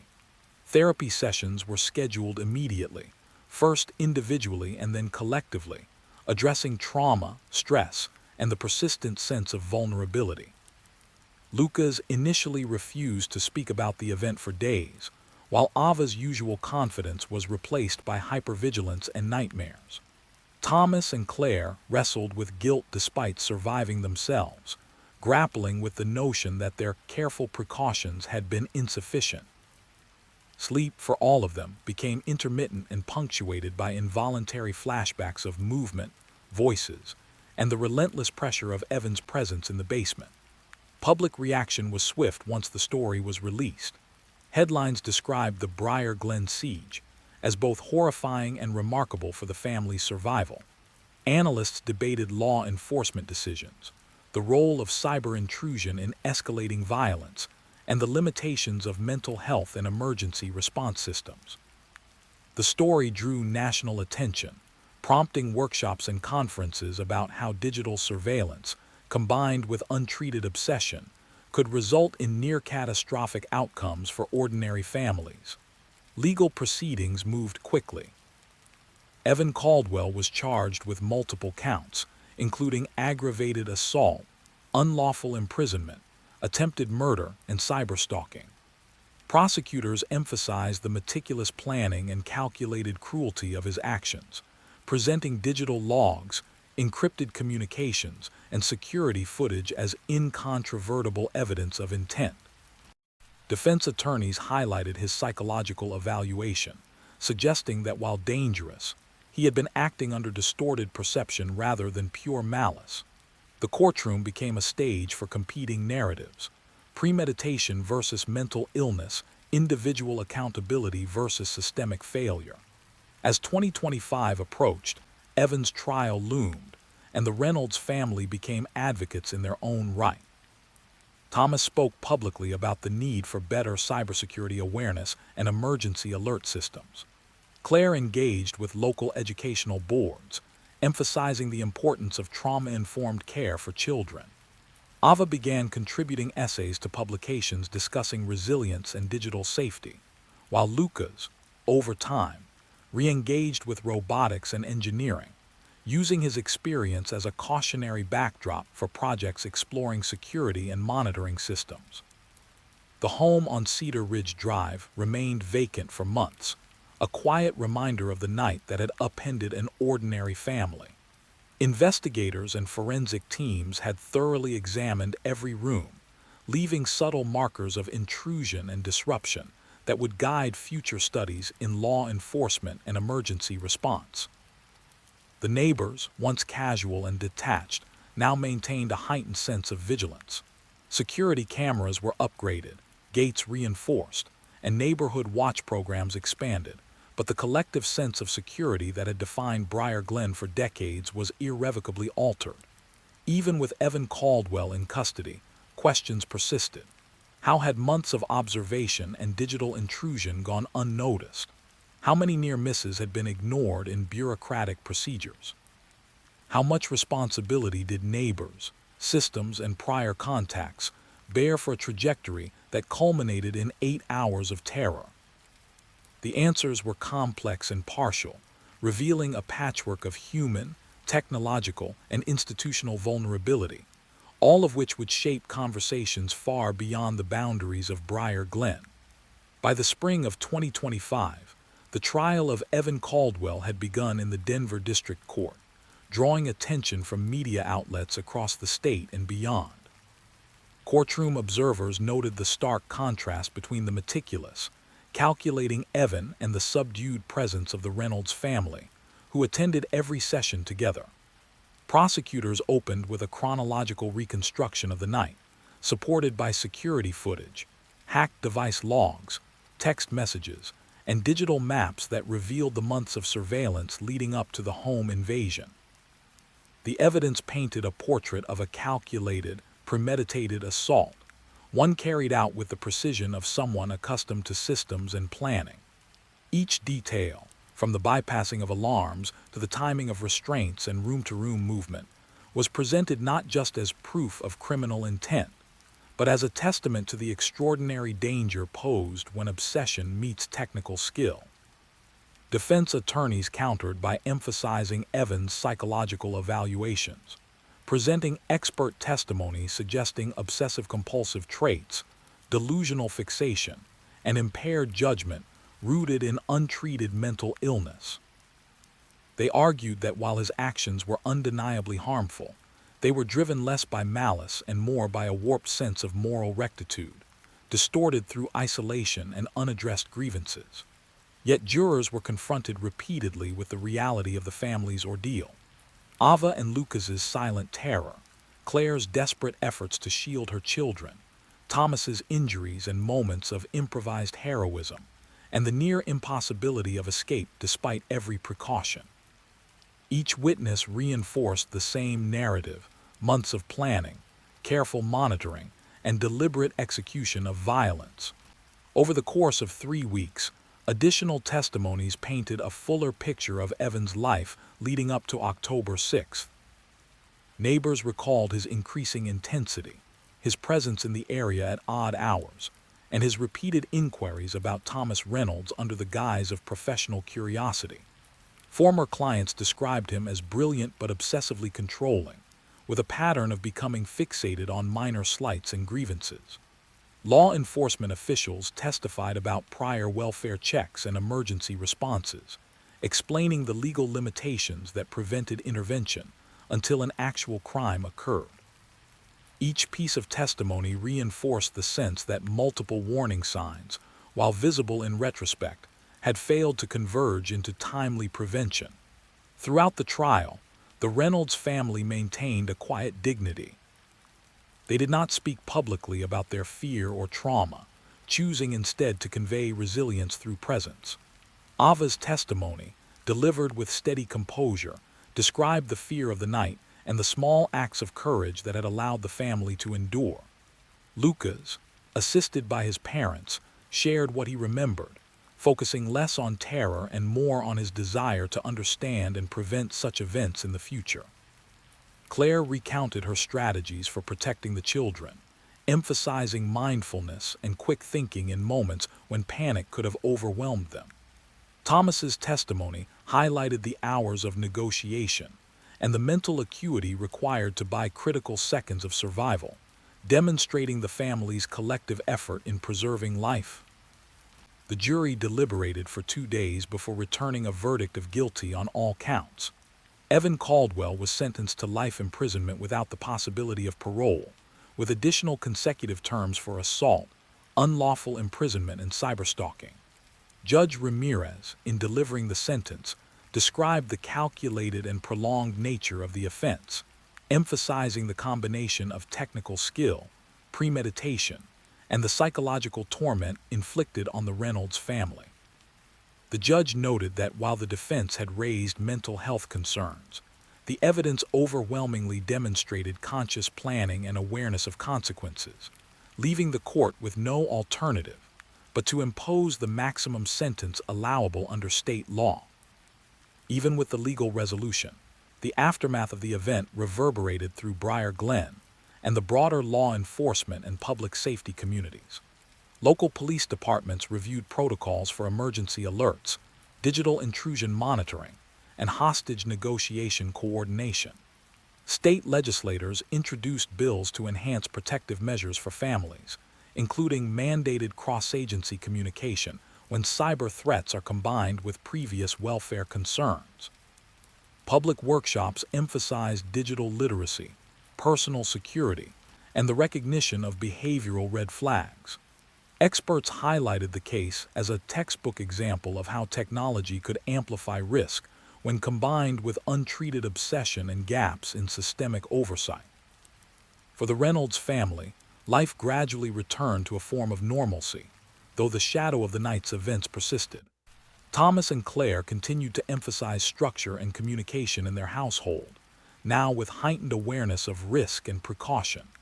Ava resumed her academic and extracurricular activities, channeling her experiences into advocacy work on digital safety and cybercrime awareness, writing articles and speaking at schools to educate peers.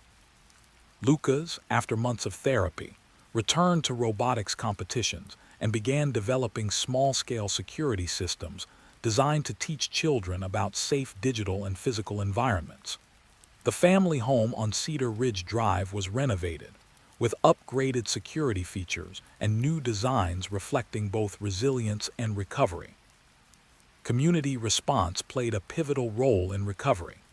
Neighbors rallied around the Reynolds family, hosting support gatherings, creating neighborhood patrol initiatives, and sharing resources for mental health and emergency preparedness. Local schools incorporated lessons from the event into safety protocols, blending practical drills with discussions on digital vigilance. Briar Glen's civic identity, once defined by perceived safety, now included a nuanced understanding of risk, prevention, and community responsibility. In the years following the trial, the Reynolds family established the Cedar Ridge Foundation, focused on digital safety education, mental health awareness, and crisis preparedness for families. Their mission reflected a belief that personal tragedy could catalyze meaningful societal impact. Workshops, seminars, and online resources reached thousands, translating lived experience into actionable guidance, ensuring that the story of that night would serve not merely as a tale of terror, but as a blueprint for prevention and resilience. Evan Caldwell remains incarcerated, a cautionary example in criminal justice and cybersecurity circles. His case continues to be cited in law enforcement training, illustrating the intersection of obsessive behavior, technical expertise, and systemic gaps.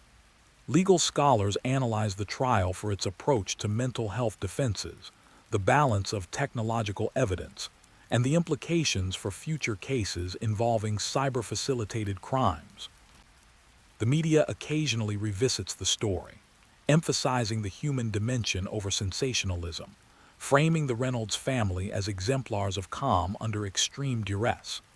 Ultimately, the story of the Reynolds family is remembered not solely for the terror endured, but for the extraordinary resilience displayed, the lessons imparted, and the reforms catalyzed by a single night of concentrated fear. Briar Glen carries the memory in quiet vigilance and subtle reforms, while the Reynolds family continues to navigate life with a deliberate commitment to education, advocacy, and recovery. Their experience remains a testament to the cost of unchecked obsession, the fragility of perceived safety, and the enduring human capacity to rebuild, to protect, and to transform tragedy into purposeful action. Story 4. On a warm January evening in 2024, the city of Pune moved at its usual unhurried pace, traffic easing after rush hour, street vendors closing their carts, apartment windows glowing softly as families settled into dinner routines. In the quiet residential enclave of Bavton, nestled between low hills and expanding tech parks, the Joshi family home stood like hundreds of others, secure, well-kept, and unremarkable in a way that spoke of stability. What no one in the neighborhood could have imagined was that this ordinary house would soon become the center of one of the most disturbing crimes India would confront that year. A case that would expose chilling gaps in surveillance, parole oversight, and the quiet dangers of obsession left unchecked. This is the story of the Joshi family, a story of trust, endurance, and devastating betrayal, but also a story that forces difficult questions about how modern systems fail even the most vigilant among us. Dr. Aniruddha Joshi was 46 years old in 2024, a senior cardiologist at a prominent private hospital in Pune, respected not only for his clinical expertise, but for his calm presence with patients. Born in Nagpur to a middle-class Maharashtrian family, Aniruddha had been the first in his family to attend medical school, graduating from Grant Medical College in Mumbai before completing his specialization in cardiology. Colleagues described him as methodical and deeply ethical, a physician who stayed late and spoke softly, who preferred mentoring younger doctors to public recognition. His wife, Kavita Joshi, 42, was a trained classical vocalist who had shifted careers after marriage, founding a small but well-known music academy for children in the neighborhood. Kavita was widely admired for her warmth, her patience, and her ability to make even the most anxious child feel safe. They had 2 children. Arav, 15, was a thoughtful, introverted teenager with a fascination for astronomy and computer programming. He attended a private CBSE school and spent his evenings coding small projects, building star mapping software, or tutoring younger students online. His younger sister, Mira, 9 years old, was the family's energy source, talkative, artistic, and endlessly curious. She loved painting, kept a notebook full of half-finished stories, and followed her mother everywhere, often sitting quietly during music lessons just to be near her. The Joshi household was orderly, affectionate, and deeply routine-oriented, a rhythm built around school schedules, hospital shifts, music classes, and weekend family dinners. Their home reflected that life. It was a 3-story independent house with a small garden, CCTV cameras at the gate and driveway, and a security alarm system installed after a series of neighborhood burglaries years earlier. Anirudh believed in preparedness, not paranoia. He maintained strict digital hygiene, upgraded security software regularly, and taught Arav basic cyber safety. Kavita teased him gently for his caution, but complied willingly. To anyone looking in from the outside, the Joshi family represented quiet success, earned stability, and the kind of safety that comes from planning ahead. What they did not know was that they had been observed. Raghav Malhotra was 38 years old in 2024, and his life had followed a very different trajectory. Born in Indore, he had shown exceptional aptitude for electronics and systems engineering early on, winning state-level competitions and earning admission to a reputed engineering college. But Raghav struggled socially, and as academic pressure mounted, so did his resentment toward peers he believed had advanced through privilege rather than merit. After graduating, he drifted between jobs in IT support and systems administration, often leaving positions abruptly after conflicts with supervisors. His personal relationships were brief and volatile, marked by intense attachment followed by anger when expectations were not met. In 2016, Raghav had been arrested for unlawful surveillance and data theft after hacking into the personal accounts of a former colleague and tracking her movements through compromised devices. He served 4 years in prison after being convicted under India's Information Technology Act and additional criminal statutes. Psychological evaluations conducted during his incarceration noted obsessive tendencies, poor impulse control, and a pattern of externalizing blame, but he was deemed legally competent and released in late 2021 under supervised parole. By 2024, his parole restrictions had eased significantly, requiring only periodic check-ins and prohibiting direct contact with prior victims. After his release, Raghav relocated to Pune, securing freelance work in network troubleshooting and home automation installation. It was through this work that his path crossed with the Joshi family.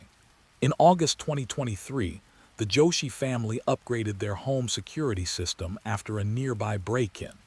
The vendor subcontracted part of the installation to a freelance technician, Raghav. He spent 2 afternoons at the Joshi residence, configuring camera feeds, testing alarm sensors, and integrating mobile access for Anirudh and Kavita. He was polite, soft-spoken, and professional, explaining technical details carefully and answering Arav's enthusiastic questions about encryption and network segmentation. Anirudh appreciated his competence. Kavita offered him tea. What no one realized was that Raghav was not just installing a system, he was studying it. Over the following months, Raghav became fixated on the family. He accessed their camera feeds remotely through a hidden backdoor he had embedded during installation, a vulnerability he alone knew existed. He observed routines, schedules, and habits.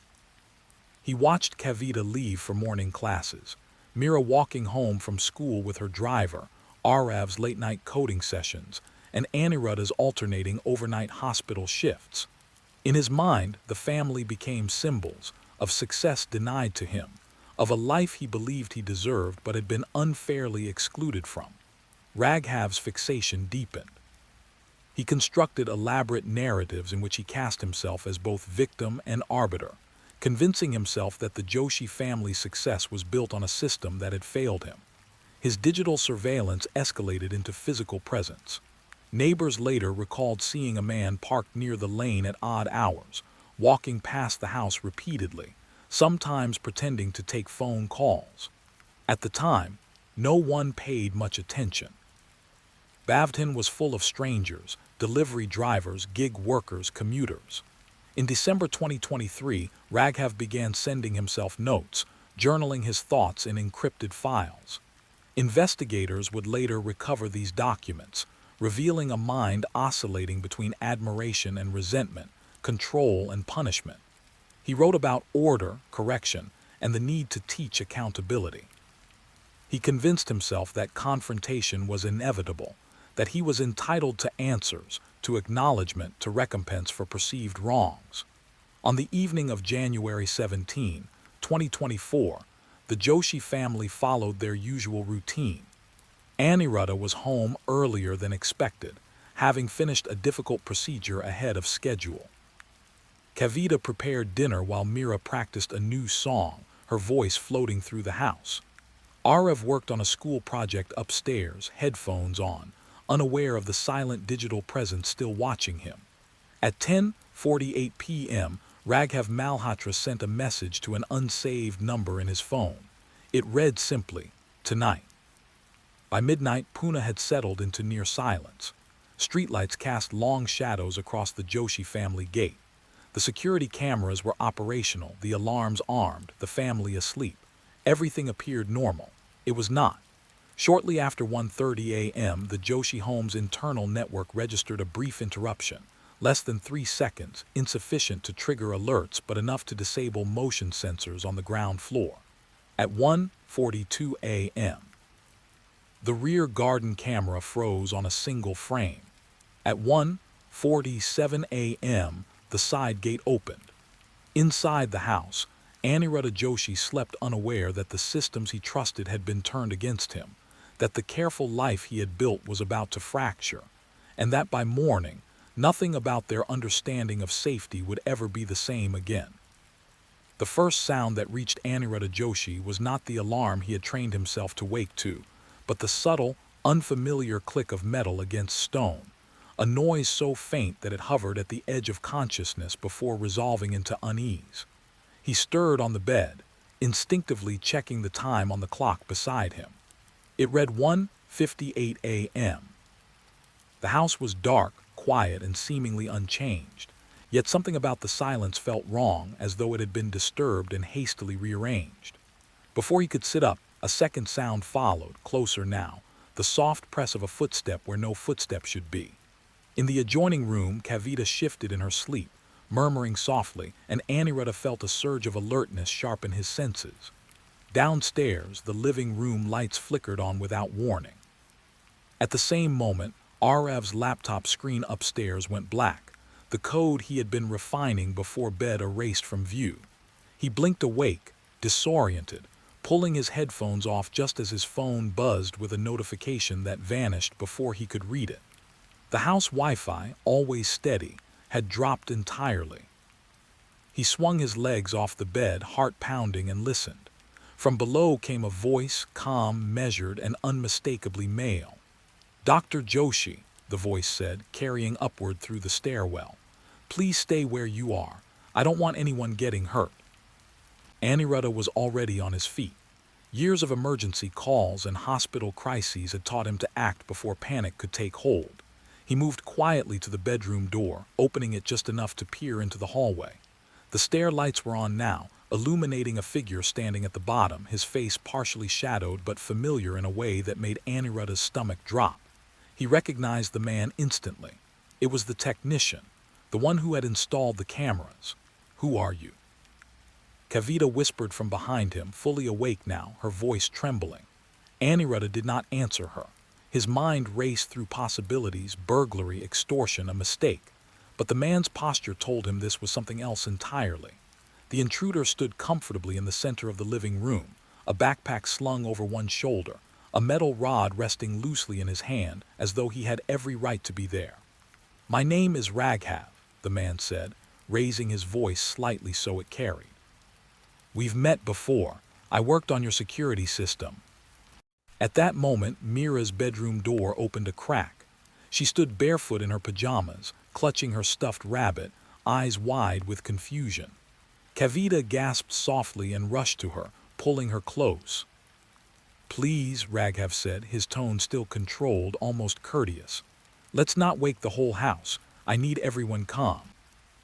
Arav stepped into the hallway from the opposite end, phone in hand, scanning for a signal that wasn't there. His eyes locked onto Raghav, and for a second neither moved. Raghav noticed the phone immediately. "No calls," he said gently. "No messages. Your network is down, completely. I promise you I've accounted for everything." The certainty in his voice chilled Aniruddha more than any raised threat would have. He stepped forward, placing himself between Raghav and his family, his palms open in a gesture meant to de-escalate. "What do you want?" Aniruddha asked. Raghav smiled faintly, as though he had been waiting for the question. "Answers," he said. "An acknowledgement. I want you to listen, that's all." He gestured toward the sofa. "Please sit." Against every instinct, Aniruddha complied. He guided Kavita and Mira down the stairs, keeping his body angled protectively. Arav followed, his mind racing, already cataloging the vulnerabilities he had failed to notice, the safeguards that had been bypassed. The family sat together on the sofa, the room lit harshly by overhead lights that made everything feel exposed and unreal. Raghav set his backpack down carefully and removed a small device, placing it on the coffee table. Arav recognized it instantly, a portable signal jammer. "I won't hurt you," Raghav said, watching their faces closely. "Not unless you force me to, but you need to understand something. This isn't random. This isn't theft, this is balance." Over the next hour, Raghav spoke almost continuously. He paced the room, occasionally stopping to gesture toward the walls, the cameras, the doors. He spoke of systems and fairness, of how people like Aniruddha advanced while others were discarded. He referenced his time in prison, his belief that he had been punished excessively while others escaped accountability. At times, his words spilled out too quickly, overlapping and contradictory. At others, he paused, breathing deeply, as though reciting something he had practiced many times. Aniruddha listened, responding only when spoken to, choosing his words with the same care he used with volatile patience. Kavita held Mira tightly, whispering reassurances, her own heart hammering with terror she fought to conceal. Arav, silent and observant, tracked Raghav's movements, noting how often his hand returned to the metal rod, how his gaze flicked to the staircase, the windows, the door. At 3:12 a.m., Raghav's demeanor shifted. His pacing slowed, his voice lowered. "I didn't plan to stay this long," he admitted. "But once you're here, once you're listening, it feels necessary." He instructed Aniruddha to stand and accompany him to the study, insisting Kavita and the children remain seated. The separation was subtle but deliberate, and Aniruddha felt a spike of fear he struggled to suppress. In the study, Raghav produced a tablet from his backpack and turned it toward Aniruddha. On the screen were live feeds from the house's cameras, timestamps stretching back months. Footage of Kavita watering plants, of Mira dancing in the living room, of Arav studying late into the night. Raghav watched Aniruddha's face closely as the realization dawned. "You see," Raghav said quietly, "I know your life, I know your habits, I know when you feel safe." Aniruddha's voice shook despite his effort to remain calm. "This is wrong," he said. "You need help, this isn't justice." Raghav's expression hardened. "That's what everyone says," he replied, "before they decide who deserves protection and who doesn't." At 4:05 a.m., a neighbor's dog began barking somewhere down the lane. Raghav froze, listening intently. The barking stopped and he exhaled slowly, regaining his composure. But the interruption seemed to unsettle him. His movements grew sharper, his words more clipped. "I need assurance," he said suddenly, "that you understand, that you won't forget." He returned to the living room and instructed the family to move closer together on the sofa. He pulled zip restraints from his bag and held them up, not yet applying them but making the threat unmistakable. "This is temporary," he said, "just until I'm sure." Arav spoke then, his voice steady despite the terror coursing through him. "You said you wanted acknowledgement," he said. You have it. We hear you. But this won't end the way you think it will. Raghav turned to him slowly, studying him with new interest. You're like me, he said. Smart, careful, you see patterns. Arav met his gaze. That's why I know this will collapse. Every system does. The words hung in the air, and for the first time uncertainty flickered across Raghav's face. It was brief, but Aniruddha saw it and seized the moment. Let us help you, Aniruddha said. Walk away now. This doesn't have to destroy everything. Raghav looked between them, his jaw tightening, his grip on the restraints loosening, then tightening again. Outside, the first faint hints of dawn brushed the sky, unnoticed by anyone inside the house where time seemed suspended, balanced precariously between survival and catastrophe. What none of them knew was that the house next door had captured something the Joshi family could not see, a fragment of movement, a brief anomaly in the early morning quiet that would soon draw attention far beyond Bavdhin. And as the city began to wake, the night's fragile equilibrium was about to shatter. The first police call did not come from the Joshi house. It came from across the lane, from a retired schoolteacher named Shanta Kulkarni, who had lived in Bavdhin long enough to recognize when the quiet of the neighborhood shifted into something unnatural. At 4:18 a.m., she had been awake, preparing for an early temple visit, when she noticed a car idling without headlights near the Joshi gate. It had been there too long, its engine cycling on and off in a way that made no sense for a delivery or a wrong turn. When she glanced again minutes later and saw the same vehicle still present, she did what decades of cautious living had taught her to do. She called the local police control room and reported suspicious activity, careful not to exaggerate, careful not to assume, but firm in her instinct that something was wrong. Inside the Joshi house, time had slowed into a suffocating stretch of minutes that felt endless.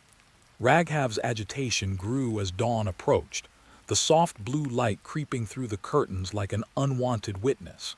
He paced more frequently now, glancing at his watch, checking the feeds on his tablet, tapping his fingers against his thigh in an irregular rhythm.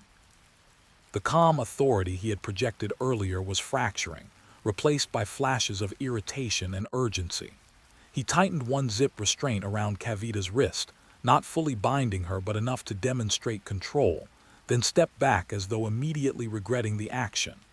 I didn't want this, he muttered, more to himself than anyone else. Aniruddha took in every movement, every shift in tone, understanding that this phase was the most dangerous. In his years as a physician, he had seen how people became unpredictable when their internal narrative began to collapse. He lowered his voice, speaking slowly, grounding his words in reassurance rather than challenge. You don't have to finish this, he said. Nothing irreversible has happened yet. Raghav looked at him sharply. You don't get to decide that, he replied. People like you always think you can fix things. Upstairs, unseen by Raghav, Arav had managed something extraordinary. During a brief moment when Raghav had returned to the study, Arav slipped his smartwatch under the sofa cushion and toggled it manually, forcing a low-energy emergency ping.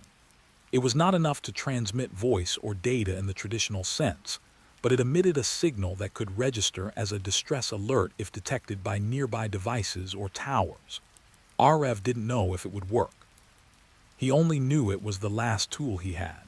At 4:36 a.m., Pune Police Patrol Unit Bravo 12 was dispatched to Bavdhin for a routine suspicious vehicle check. The officers were not informed of a hostage situation. They were not prepared for what they were about to encounter.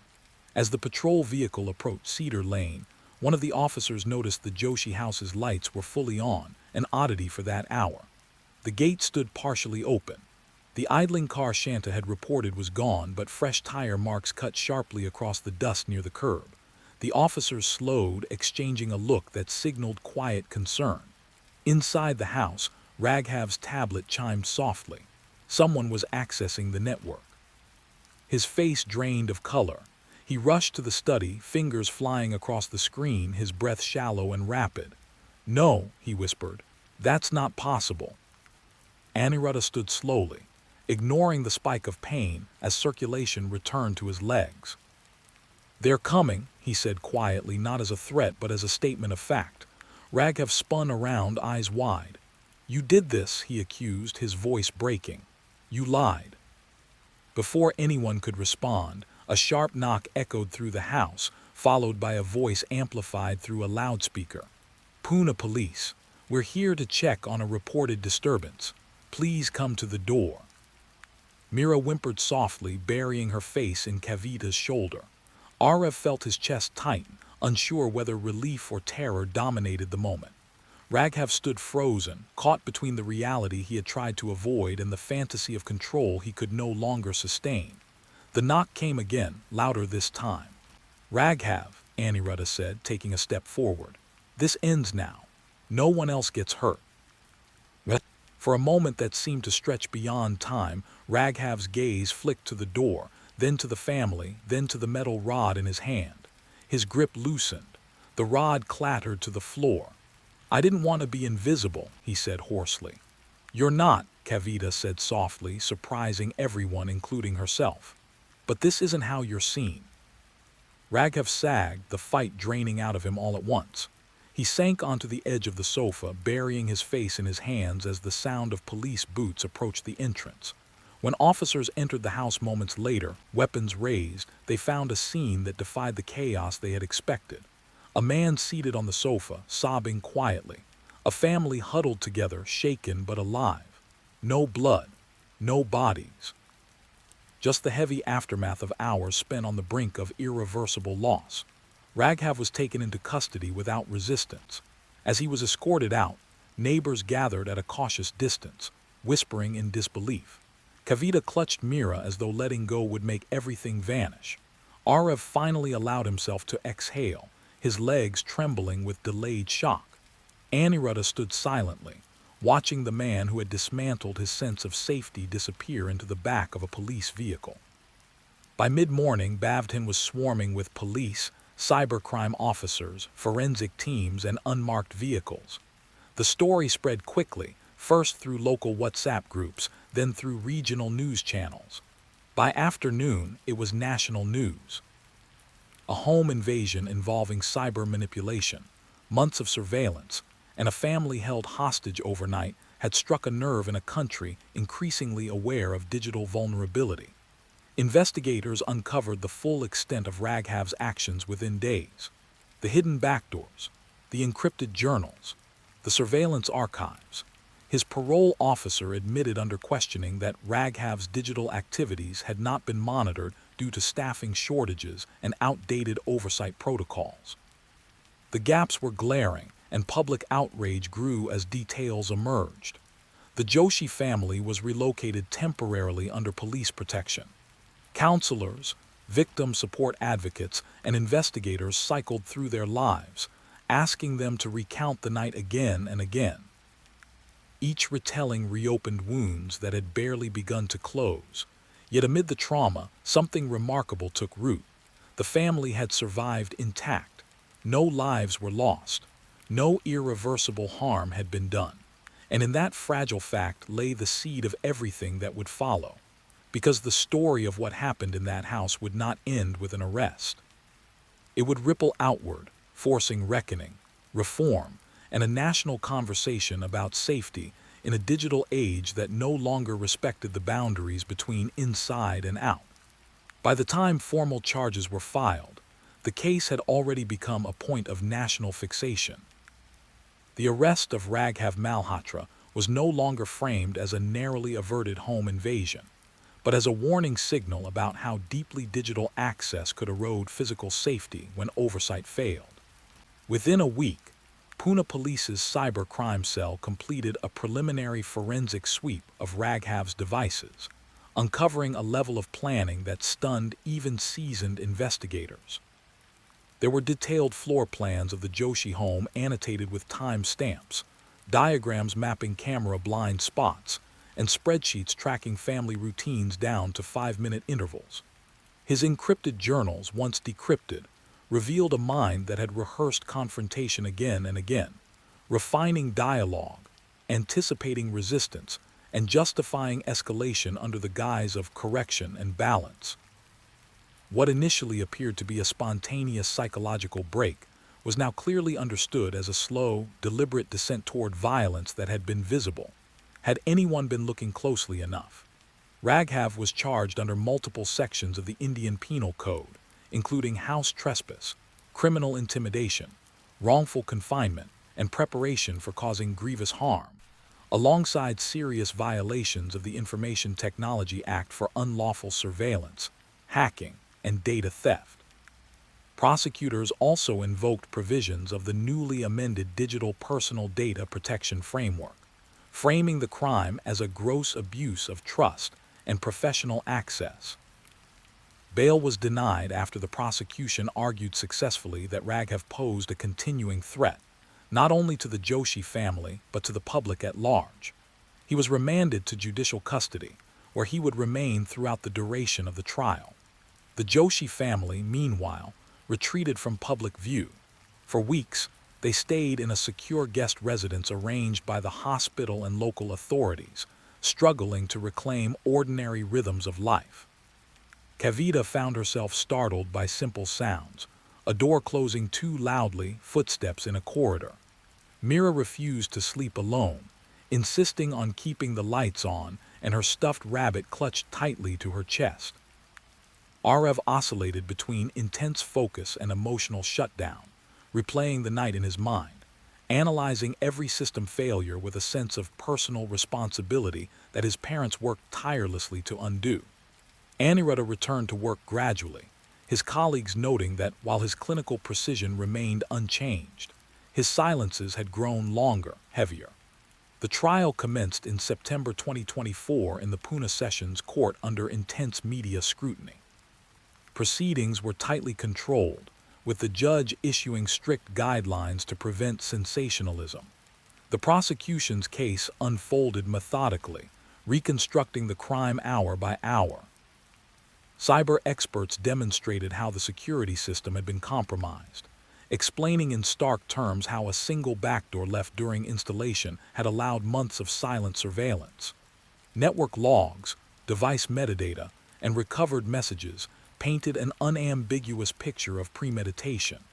Video evidence showed Raghav entering the Joshi property calmly, confidently, as if returning to a space he already owned. When members of the Joshi family testified, the courtroom fell into near silence. Kavita spoke first, her voice steady but soft, describing the fear of trying to protect her children while projecting calm she did not feel. Arav followed, explaining how he had attempted the emergency ping, not as an act of bravery, but out of refusal to remain passive. Mira did not testify directly, but her recorded statement, taken with the assistance of child psychologists, was played in court. Aniruddha's testimony came last. He described not only the night itself, but the aftermath, the erosion of trust, the way safety now felt conditional rather than assumed. His words were clinical, precise, and devastating. The defense attempted to pivot toward mental health mitigation, presenting psychiatric evaluations that outlined Raghav's obsessive tendencies and history of perceived persecution. They argued that his actions, while illegal, stemmed from untreated psychological conditions exacerbated by systemic neglect after his release from prison. The prosecution did not dispute Raghav's mental health struggles, but countered that awareness did not negate accountability. They emphasized the deliberate planning, the technical sophistication, and the conscious choices made repeatedly over months. After 14 days of testimony and 3 days of deliberation, the court returned its verdict. Raghav Malhotra was found guilty on all major counts. He was sentenced to rigorous imprisonment for 25 years, with additional concurrent sentences under the IT Act, and mandatory psychiatric treatment during incarceration. In delivering the judgment, the presiding judge spoke words that would later be quoted widely across the country, stating that modern crimes could no longer be divided cleanly into physical and digital categories, and that society's understanding of safety must evolve accordingly. The impact of the case extended far beyond the courtroom. Within weeks of the verdict, Maharashtra's Home Department announced a comprehensive review of parole supervision protocols, particularly for individuals with convictions involving cyber offenses. Mandatory digital audits, tighter contractor vetting for security installations, and centralized reporting systems were introduced. Police academies updated training modules to include cyber-physical crime response scenarios, using the Joshi case as a core study. Nationally, lawmakers cited the case during parliamentary debates on strengthening digital accountability and victim protection frameworks. For the Joshi family, healing was neither linear nor swift. They eventually returned to their home, but only after extensive renovations, both physical and emotional. The security system was rebuilt from scratch, audited independently, and supplemented by community-based vigilance measures. Kavita slowly reopened her music academy, using music not just as instruction but as therapy, for herself and for others. Arav began collaborating with cybersecurity mentors to develop educational tools that taught families how to recognize digital red flags, transforming his trauma into purpose. Mira, resilient in ways only children sometimes are, gradually reclaimed her laughter, though she still insisted on checking the doors each night. In early 2025, the family established the Suraksha Trust, focused on digital safety awareness, mental health advocacy, and survivor support. Their work reached schools, residential associations, and professional groups across India, reframing the narrative from fear to preparedness. Aniruddha often spoke at medical and academic forums, emphasizing that safety was no longer solely a matter of locks and walls, but of vigilance in invisible spaces. The crime that nearly shattered the Joshi family ultimately became a catalyst for reform, education, and resilience. It revealed how obsession could grow quietly in overlooked corners of modern systems, how trust could be weaponized, and how survival sometimes depended on composure, intelligence, and the courage to act under unimaginable pressure. The house in Bavton still stands, outwardly unchanged, but within its walls lives a story that altered how a nation thinks about security, responsibility, and the thin line between access and violation. And while the night of January 17, 2024, will never fade from memory, it no longer defines the Joshi family solely by what was done to them, but by what they endured, what they changed, and what they refused to let happen again. Story 5. On the morning of February 6, 2024, the quiet residential street of Willow Creek Drive in Cedar Falls, Iowa, looked exactly as it always had. Snow from the previous night clung to mailboxes and bare tree branches, and a thin sheet of ice glazed the sidewalks beneath a pale winter sun. Neighbors left for work in heated SUVs, children were driven to school, and no one noticed anything unusual about the two-story beige house at number 417, except that the porch light was still on well past sunrise. Inside that house, however, time had stopped sometime during the early hours of the morning, and by the end of the day, the story unfolding there would pull apart the illusion of safety in one of America's most unremarkable towns. Emily Harper was 32 years old, a graduate student in environmental policy at the University of Northern Iowa, known among her friends as methodical, private, and quietly ambitious. She lived alone after a recent breakup, filling her days with coursework, teaching assistant duties, and evening runs through the neighborhood. She documented her life sparingly on social media, favoring nature photography and book quotes over personal updates. To those who knew her, Emily was cautious to the point of predictability. She double-checked locks, kept routines, and trusted systems more than people. That trust would later become the most bitter irony of all. At 8:14 a.m., Emily failed to attend a scheduled virtual meeting with her thesis advisor. At 8:47, she didn't respond to texts from her younger sister, Rachel, who lived 2 hours away in Des Moines. By 9:30, Campus security attempted a welfare check after Emily's department administrator noticed her university keycard had not been used in 3 days, an anomaly flagged automatically by the system.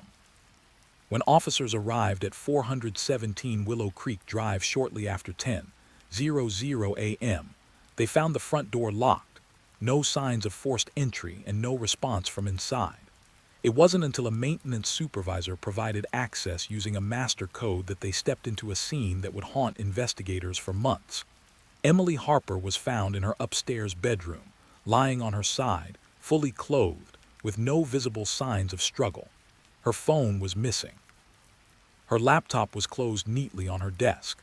The room itself was unnervingly orderly.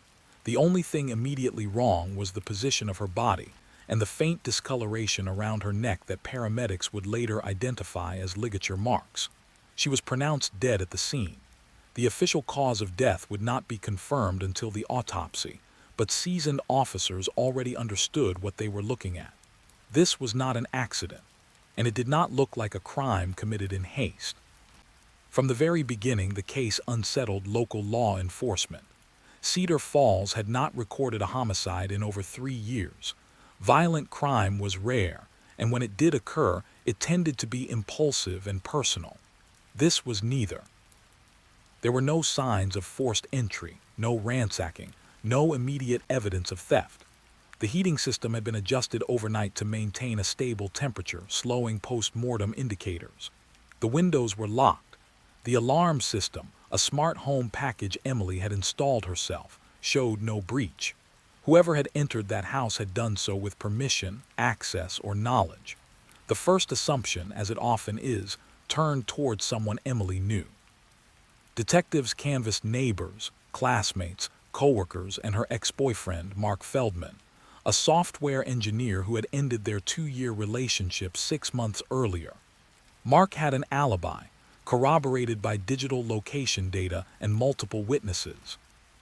Friends described the breakup as mutual, quiet, and unresolved only in the way most adult relationships are. No threats, no volatility, nothing that matched the calm precision of the crime scene. The autopsy, conducted 2 days later at the Iowa office of the state medical examiner, confirmed death by strangulation. There were no defensive wounds, no signs of restraint, and no evidence of sexual assault. Toxicology results showed a low concentration of zolpidem, a prescription sleep aid Emily had been prescribed months earlier but reportedly used sparingly. The dosage was not lethal, but it was enough to induce disorientation and compliance.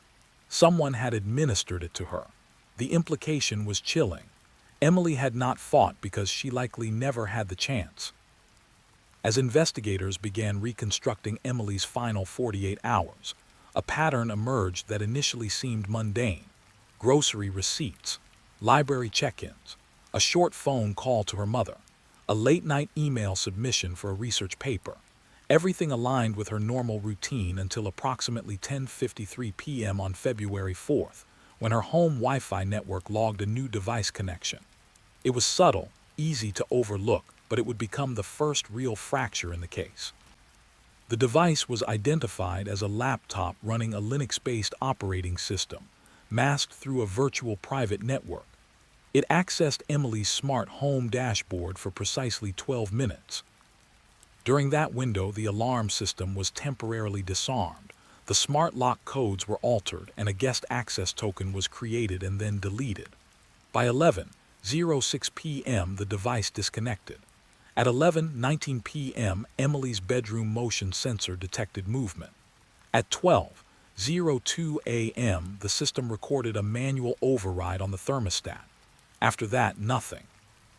The realization that Emily's own security system had been used against her shifted the investigation into entirely new territory. This was no longer just a homicide. It was a cyber-physical crime, one that blended digital intrusion with intimate violence. The Cedar Falls Police Department contacted the Iowa Division of Criminal Investigation, which in turn brought in federal assistance from the FBI's cybercrime unit. What they would uncover over the next several weeks would reveal a level of premeditation far beyond what anyone had imagined. and a perpetrator who had not simply watched Emily's life, but quietly inhabited it. As forensic analysts combed through Emily's digital footprint, they found something else that had gone unnoticed for months. Emily had been participating in an online academic collaboration forum dedicated to environmental modeling software. The group was international, technically sophisticated, and largely anonymous. One username appeared repeatedly in her message history, offering help, debugging code, and suggesting optimizations to her research models. The exchanges were professional, polite, and frequent. The username was Northstar47. The email associated with it did not exist outside the platform. And 3 weeks before her death, Emily had granted that account temporary remote access to her laptop to troubleshoot a data corruption issue. At the time, it had seemed harmless, convenient even. Emily had mentioned it casually to a classmate, noting how helpful it was to have someone who really knew their stuff. She had no way of knowing that in doing so, she had opened a door that would never fully close. By the end of February, investigators were no longer asking whether Emily Harper had been targeted. They were asking how long she had been observed, how deeply her systems had been compromised, and whether the person responsible was already watching someone else. And somewhere beyond Cedar Falls, someone who had planned everything with patience and precision was following the investigation closely, adjusting their expectations, and waiting to see just how much had been left behind. By the first week of March 2024, the investigation into Emily Harper's death had quietly outgrown Cedar Falls. What began as a local homicide now occupied a shared digital workspace between the Iowa Division of Criminal Investigation and a small task force assembled by the FBI, blending cybercrime analysts, behavioral profilers, and homicide detectives who were accustomed to crimes that crossed state lines without leaving physical footprints. The deeper they went, the more the case seemed less like a single act of violence and more like the final chapter of a long, unseen process that had been unfolding around Emily for months, possibly longer. Investigators started by reconstructing Emily's digital life backward, minute by minute, building a timeline that treated her online presence with the same gravity as a physical crime scene. Her laptop, recovered from her bedroom desk, showed no signs of tampering at first glance.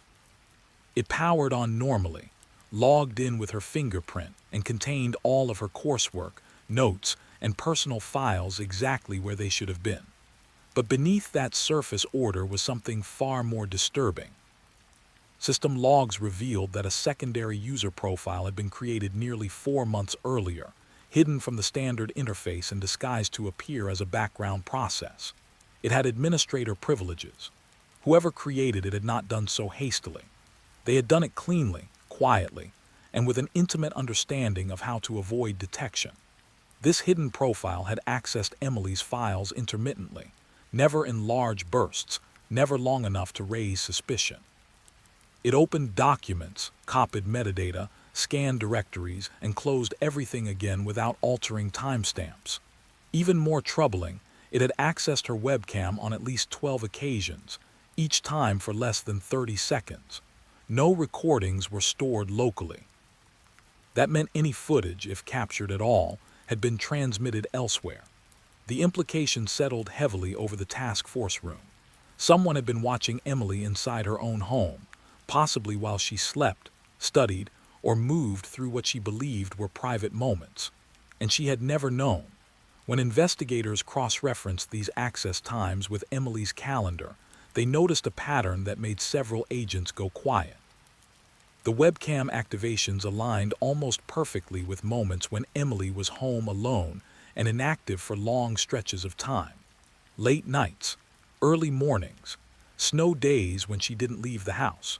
Whoever was behind Northstar 47 hadn't just compromised her device.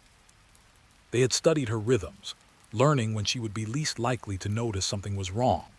Emily's phone, still missing, became the most critical unanswered question. Without it, investigators lacked direct access to her two-factor authentication apps, private messages, and location history. But phone records told their own story. On the night of February 4th, Emily received a text message at 9:41 p.m. from a number saved in her contacts under the name Caleb Forum. The message read simply, "Try the update I sent. Should stabilize the model." She did not reply. Her phone did not record any outgoing messages after that point. The phone itself last connected to a cell tower less than half a mile from her house at 11:58 p.m., then went dark. The name Caleb did not appear anywhere else in Emily's personal life. Friends, family, coworkers, and classmates had never heard it mentioned. When investigators dug deeper, they discovered that the number associated with Caleb had been activated using a prepaid plan purchased with cash at a convenience store in Omaha, Nebraska, nearly 8 months earlier. Surveillance footage from the store was long gone, overwritten by routine system cycles. Whoever had bought that phone had done so knowing it would never be traced back easily. It was another small sign of forethought, another layer of insulation between the crime and the person who committed it. As federal analysts traced North Star 47's activity across the collaboration forum, they uncovered something that shifted the tone of the investigation from grim to urgent. Emily was not the only user North Star 47 had interacted with extensively. There were at least 5 other profiles, all belonging to women in their late 20s to mid-30s, all working in technical or academic fields, all based in the United States. The conversations followed a similar arc every time. Initial contact over shared professional interests, gradual trust building through consistent, helpful engagement, offers to troubleshoot issues remotely, and in 2 cases, acceptance of that help. Those 2 women were alive. When agents contacted the first, a data analyst in Oregon, she was confused but cooperative. She confirmed that she had allowed North Star 47 temporary access to her system 6 months earlier to resolve a compatibility issue. She described him as polite, efficient, and professional, someone she assumed was a graduate student or industry consultant. She hadn't thought about him since. When asked whether she had noticed anything unusual afterward, she paused, then admitted that her laptop had begun behaving strangely a few weeks later. Battery drain. Occasional webcam light flickers she assumed were glitches. She had eventually replaced the device after a system crash wiped several files. The second woman, a software engineer in North Carolina, had a similar story, but with one crucial difference. 2 weeks after granting remote access, she had received a message from North Star 47 asking personal questions that made her uncomfortable: where she lived, whether she lived alone, whether she ever worked late at night. She had cut off contact immediately, wiped her system, and reported the account to the forum moderators. The account had vanished shortly afterward. That detail mattered. It meant North Star 47 adjusted his behavior when confronted with resistance. It meant Emily's case was not random but selective. He chose victims who didn't push back, who trusted systems, who assumed good faith. Emily Harper fit that profile perfectly. While cyber analysts worked outward from Emily's devices, traditional detectives worked inward, scrutinizing her physical world for anything that didn't belong. It was a neighbor who eventually provided the detail that cracked open the timeline. Across the street from Emily's house lived a retired postal worker named Dennis Clark, a man who spent most mornings at his front window with coffee and a police scanner. Dennis reported seeing a dark-colored sedan parked down the block late on the night of February 4th, engine off, lights out. He hadn't thought much of it at the time. Cars parked on Willow Creek Drive occasionally, especially during winter storms, but something about it nagged at him. The car hadn't been there in the morning. Traffic cameras in Cedar Falls were limited, but state highway footage caught a vehicle matching Dennis's description entering the city at 8:17 p.m. and leaving just after 1:30 a.m. The license plate was partially obscured by snow. Enhancement software recovered only 3 characters. It wasn't enough to identify the car, but it was enough to confirm what investigators already suspected. Someone had physically traveled to Emily's home that night. This was not a remote crime alone. It required presence, proximity. Intent. Inside Emily's house, forensic technicians found one more detail that hadn't seemed important at first: a wine glass in the sink. Emily was not known to drink wine on weeknights. Her sister Rachel confirmed she preferred tea or water when working late. The glass had been rinsed but not washed, as if someone had meant to clean it fully and then changed their mind. Trace analysis later revealed residue of zolpidem in the glass, at a concentration higher than what Emily had been prescribed. Someone had brought the drug with them. Someone had prepared it deliberately. And Emily, trusting enough to accept a drink from someone she believed she knew, had consumed it. The picture coming into focus was one of control rather than chaos. The killer hadn't broken in. He had been let in, either physically through a door unlocked by Emily herself, or digitally through a system she believed she understood. Investigators debated which came first. Did he disable the alarms remotely before arriving, or was he already inside, using her own network to erase his presence? The answer mattered less than the reality it revealed. Emily had not been surprised by a stranger in the night. She had been approached by someone she did not perceive as a threat. As the case grew more complex, pressure mounted quietly behind the scenes.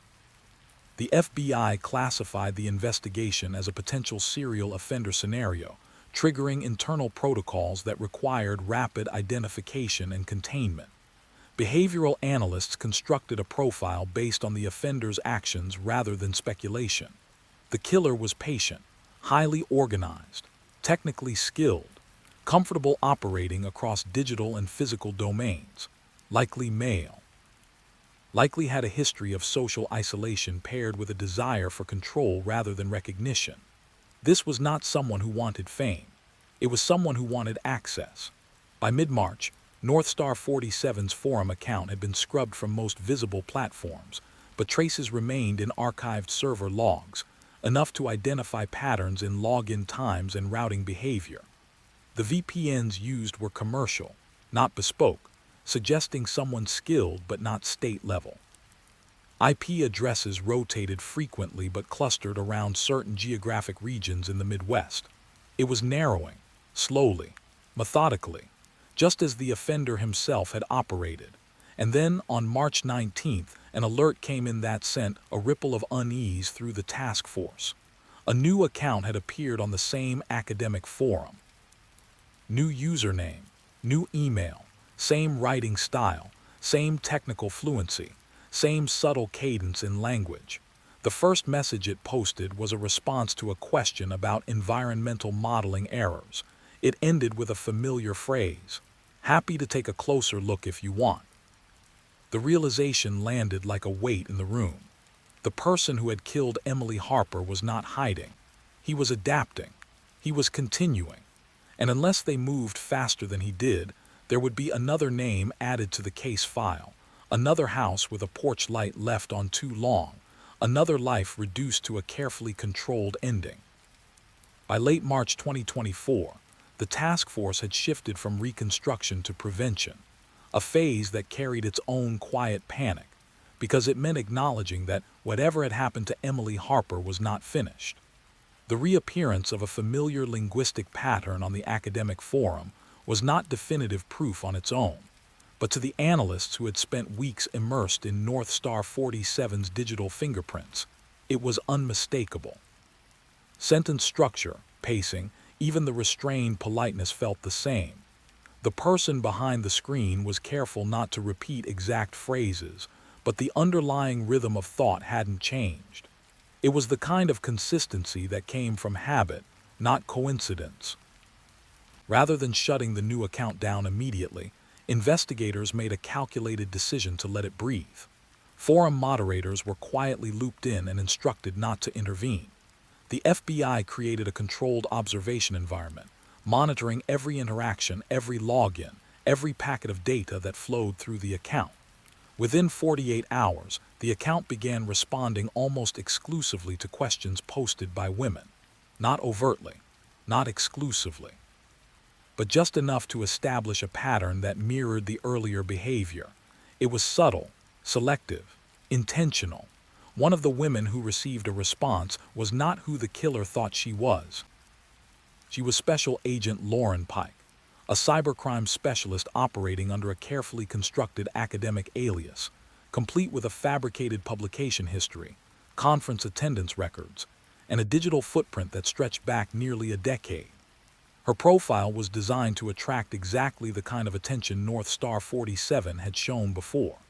She posted a question about a persistent modeling error late one evening, framed it as frustration mixed with self-doubt, and waited. The response came 12 minutes later. It was polite, precise, helpful. It offered to review her code privately if she wanted. There was no rush, no pressure, just the suggestion of assistance. Lauren replied the next morning, thanked him, and agreed. From that moment on, the task force was no longer just watching.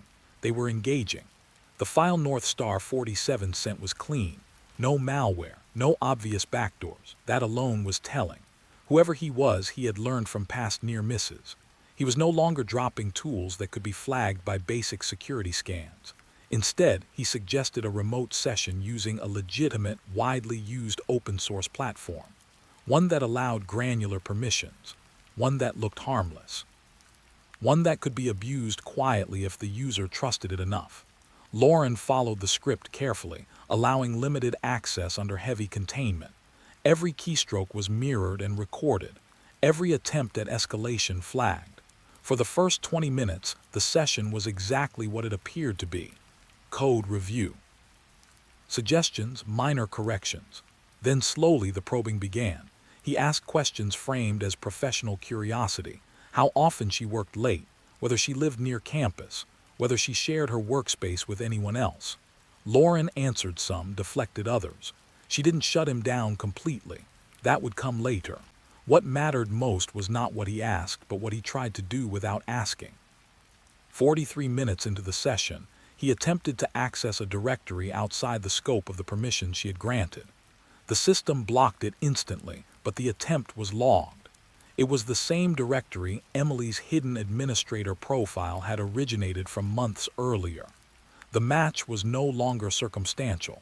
It was behavioral, and it was enough to escalate the operation.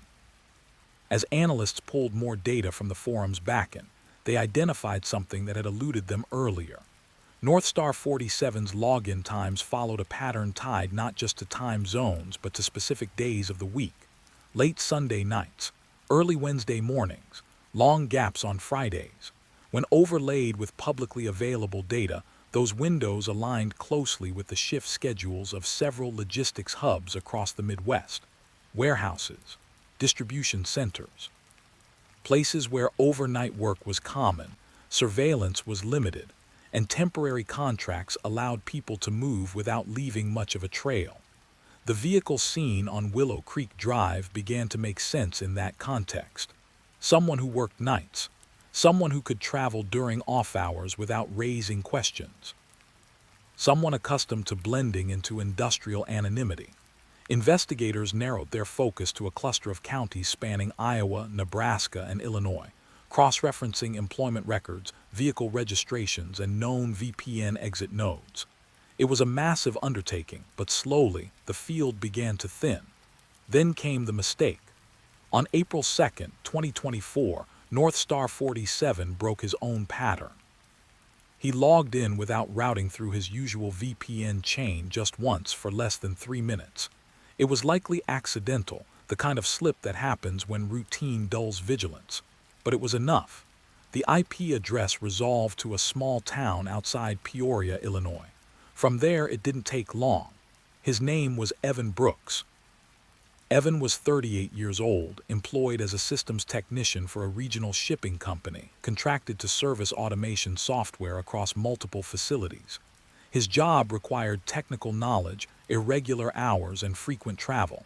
He lived alone in a rented duplex. No criminal record, no history of violence. To neighbors, he was quiet, polite, forgettable. He paid rent on time. He collected vintage electronics. He volunteered occasionally at a local library's computer lab. On paper, he was invisible. A search warrant executed on April 6th would reveal how much effort Evan Brooks had put into staying that way. His home contained no photographs of victims, no souvenirs in the traditional sense. Instead, investigators found encrypted drives labeled innocuously, hidden inside old computer towers stacked neatly in a spare room. Decryption took days. What emerged was a meticulous archive: screen captures, system logs, calendar overlays, webcam stills taken seconds apart. Emily Harper appeared in hundreds of files documented across months, not posed, not staged, just living, studying, sleeping, unaware. There was no manifesto, no confession, no explanation written down. Evan had not framed his actions as ideology or grievance. He had framed them as observation, control, access. The files suggested he derived satisfaction not from the act of killing itself, but from the process of insertion into someone else's life without being seen. Emily's death was marked in his system with a single timestamp and a folder name: completed. When interrogated, Evan Brooks did not deny involvement. He spoke calmly, clinically, as if discussing a project that had simply reached its conclusion. He described Emily as cooperative, predictable, and careful in ways that made her easy to anticipate. He admitted to administering the sleep aid, to disabling the security systems, to being present in the house. He showed no anger, no remorse. When asked why he killed her, he paused longer than at any other point in the interview, then said, "She would have noticed eventually." That sentence became the axis around which the entire case turned. Evan did not kill out of rage or panic. He killed because discovery would have ended the access he had worked so hard to maintain. Emily was not a person to him in the way investigators understood personhood. She was an environment, a system, one that had reached the end of its usefulness. The indictment came swiftly: federal charges for cyberstalking, interstate travel to commit violent crime, and murder. State charges followed. Media coverage exploded once the details became public, shifting the narrative from a tragic local homicide to a national reckoning with how modern intimacy and trust could be weaponized. Emily's name trended online for days. Her photos circulated alongside headlines that struggled to reconcile her ordinary life with the extraordinary intrusion she had endured. But even as Evan Brooks sat in a federal detention center awaiting trial, the task force remained uneasy. His devices contained references to dozens of usernames. Most interactions were brief. Some never progressed beyond initial contact.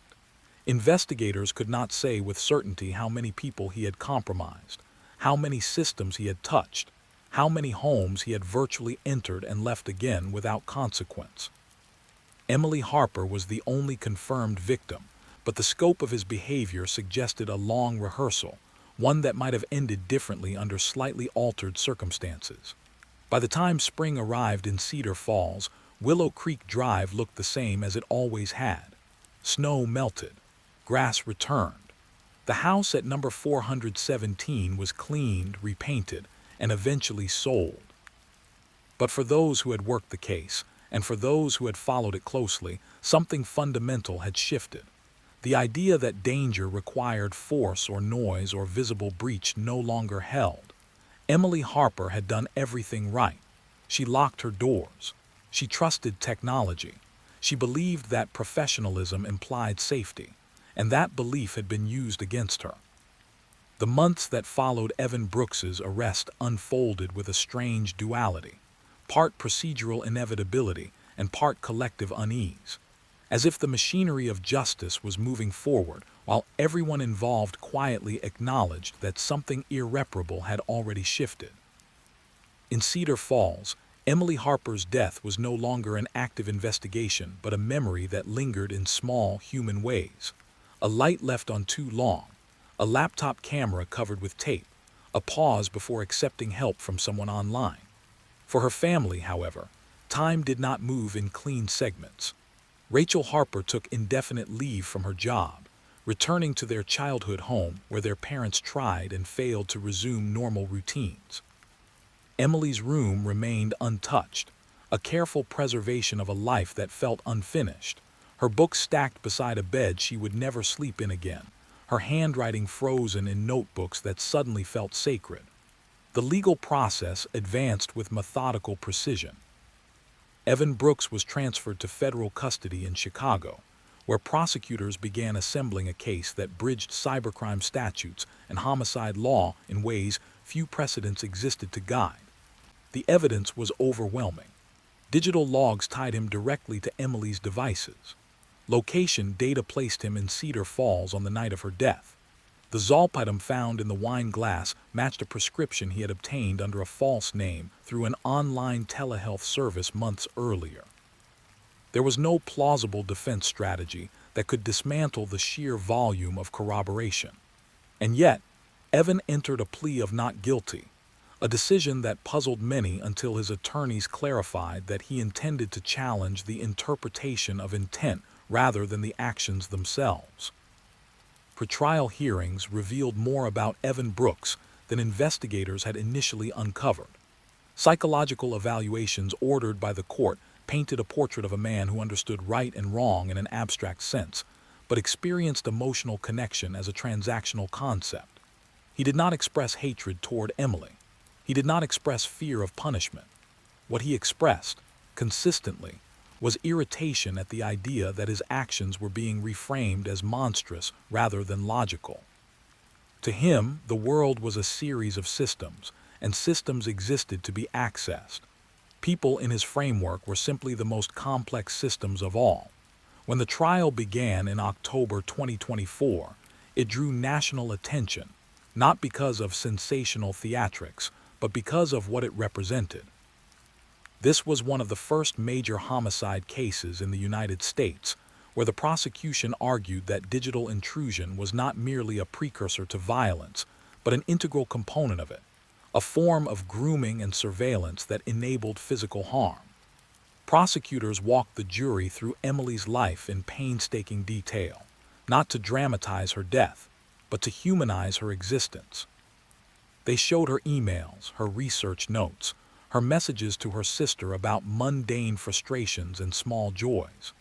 They contrasted that ordinary life with the invisible overlay Evan had imposed on it, his quiet presence in her devices, his manipulation of her routines, his use of her own caution against her. The most difficult testimony came from the FBI analysts, who explained how Emily's security systems had been turned into tools of compliance. Jurors listened as experts described how trust-based design, meant to make life easier, could be exploited by someone patient enough to learn its logic. They learned how Evan had disabled alerts, altered access permissions, and restored everything afterward so that Emily would never suspect a breach. The implication was unavoidable. If it could happen to Emily Harper, it could happen to anyone. Evan Brooks took the stand only once against the advice of his counsel. His testimony was calm, articulate, and deeply unsettling. He did not deny entering Emily's home. He did not deny administering the drug or strangling her. Instead, he framed his actions as a necessity born of inevitability. He told the court that Emily had begun to exhibit what he called awareness behaviors, small changes in routine that suggested she might eventually notice anomalies. He said he believed discovery would have led to panic, exposure, and consequences that would disrupt his life. When asked whether he understood that Emily's life had value independent of his assessment, he hesitated, then said, "I understand that society believes that." That moment became the fulcrum of the trial. It stripped away any lingering ambiguity about motive and replaced it with something colder and more difficult to confront. Evan Brooks did not see himself as a villain. He saw himself as someone who made an optimization decision. The jury deliberated for less than 8 hours. On November 14, 2024, Evan Brooks was found guilty on all counts, including first-degree murder. He was sentenced to life in federal prison without the possibility of parole. The judge, in his closing remarks, spoke directly to the broader implications of the case, noting that the law was still catching up to the realities of modern life, but that the core truth remained unchanged. Access without consent, he said, is not curiosity, it is control. and control taken to its extreme is violence. For Emily Harper's family, the verdict brought no sense of closure, only a cessation of uncertainty. Rachel later described it as the difference between drowning and floating, not relief, but the ability to breathe again. She became an advocate almost accidentally, agreeing to speak at cybersecurity conferences and university seminars, not as an expert, but as someone who had lost a sister to a crime that left no broken windows. Her message was simple and devastating in its clarity. "We are taught to fear strangers in the dark," she told one audience. "We are not taught to fear the ones who knock politely and offer help." In the year that followed, Emily's case influenced tangible change. Several academic forums revised their policies on private collaboration. Universities updated cybersecurity training to include personal safety considerations. Tech companies faced renewed pressure to design systems that made unauthorized access more visible rather than seamlessly silent. None of it could undo what had happened, but it shifted the conversation from blame to responsibility, from hindsight to prevention. Evan Brooks faded from public attention, becoming another name in the federal prison system, another file closed and archived. But the questions his actions raised did not fade so easily. They lingered in the spaces between convenience and vulnerability, between trust and verification. Emily Harper's life, unremarkable in the way most lives are, became a reference point for a new kind of caution, one that acknowledged that danger does not always arrive loudly or violently. Sometimes it arrives through familiarity, through professionalism, through the quiet assurance that someone knows what they are doing. The house on Willow Creek Drive eventually filled with new occupants. They repainted the walls, replaced the smart locks, installed a different security system. From the outside, it became just another home again, indistinguishable from the others on the block. But for those who knew the story, it would always carry an invisible history, a reminder that safety is not a fixed state, but a negotiation we enter into every day, often without realizing it. Emily Harper did not make a mistake by trusting. She made a choice that millions of people make daily, believing that expertise implies goodwill and that systems exist to protect rather than expose. What happened to her was not the result of carelessness, but of a world that had not yet fully reckoned with how intimacy, technology, and harm could intersect.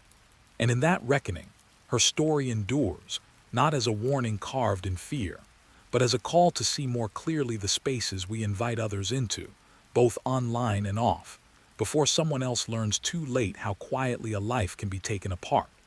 Thank you for joining me here at Mr. Midnight.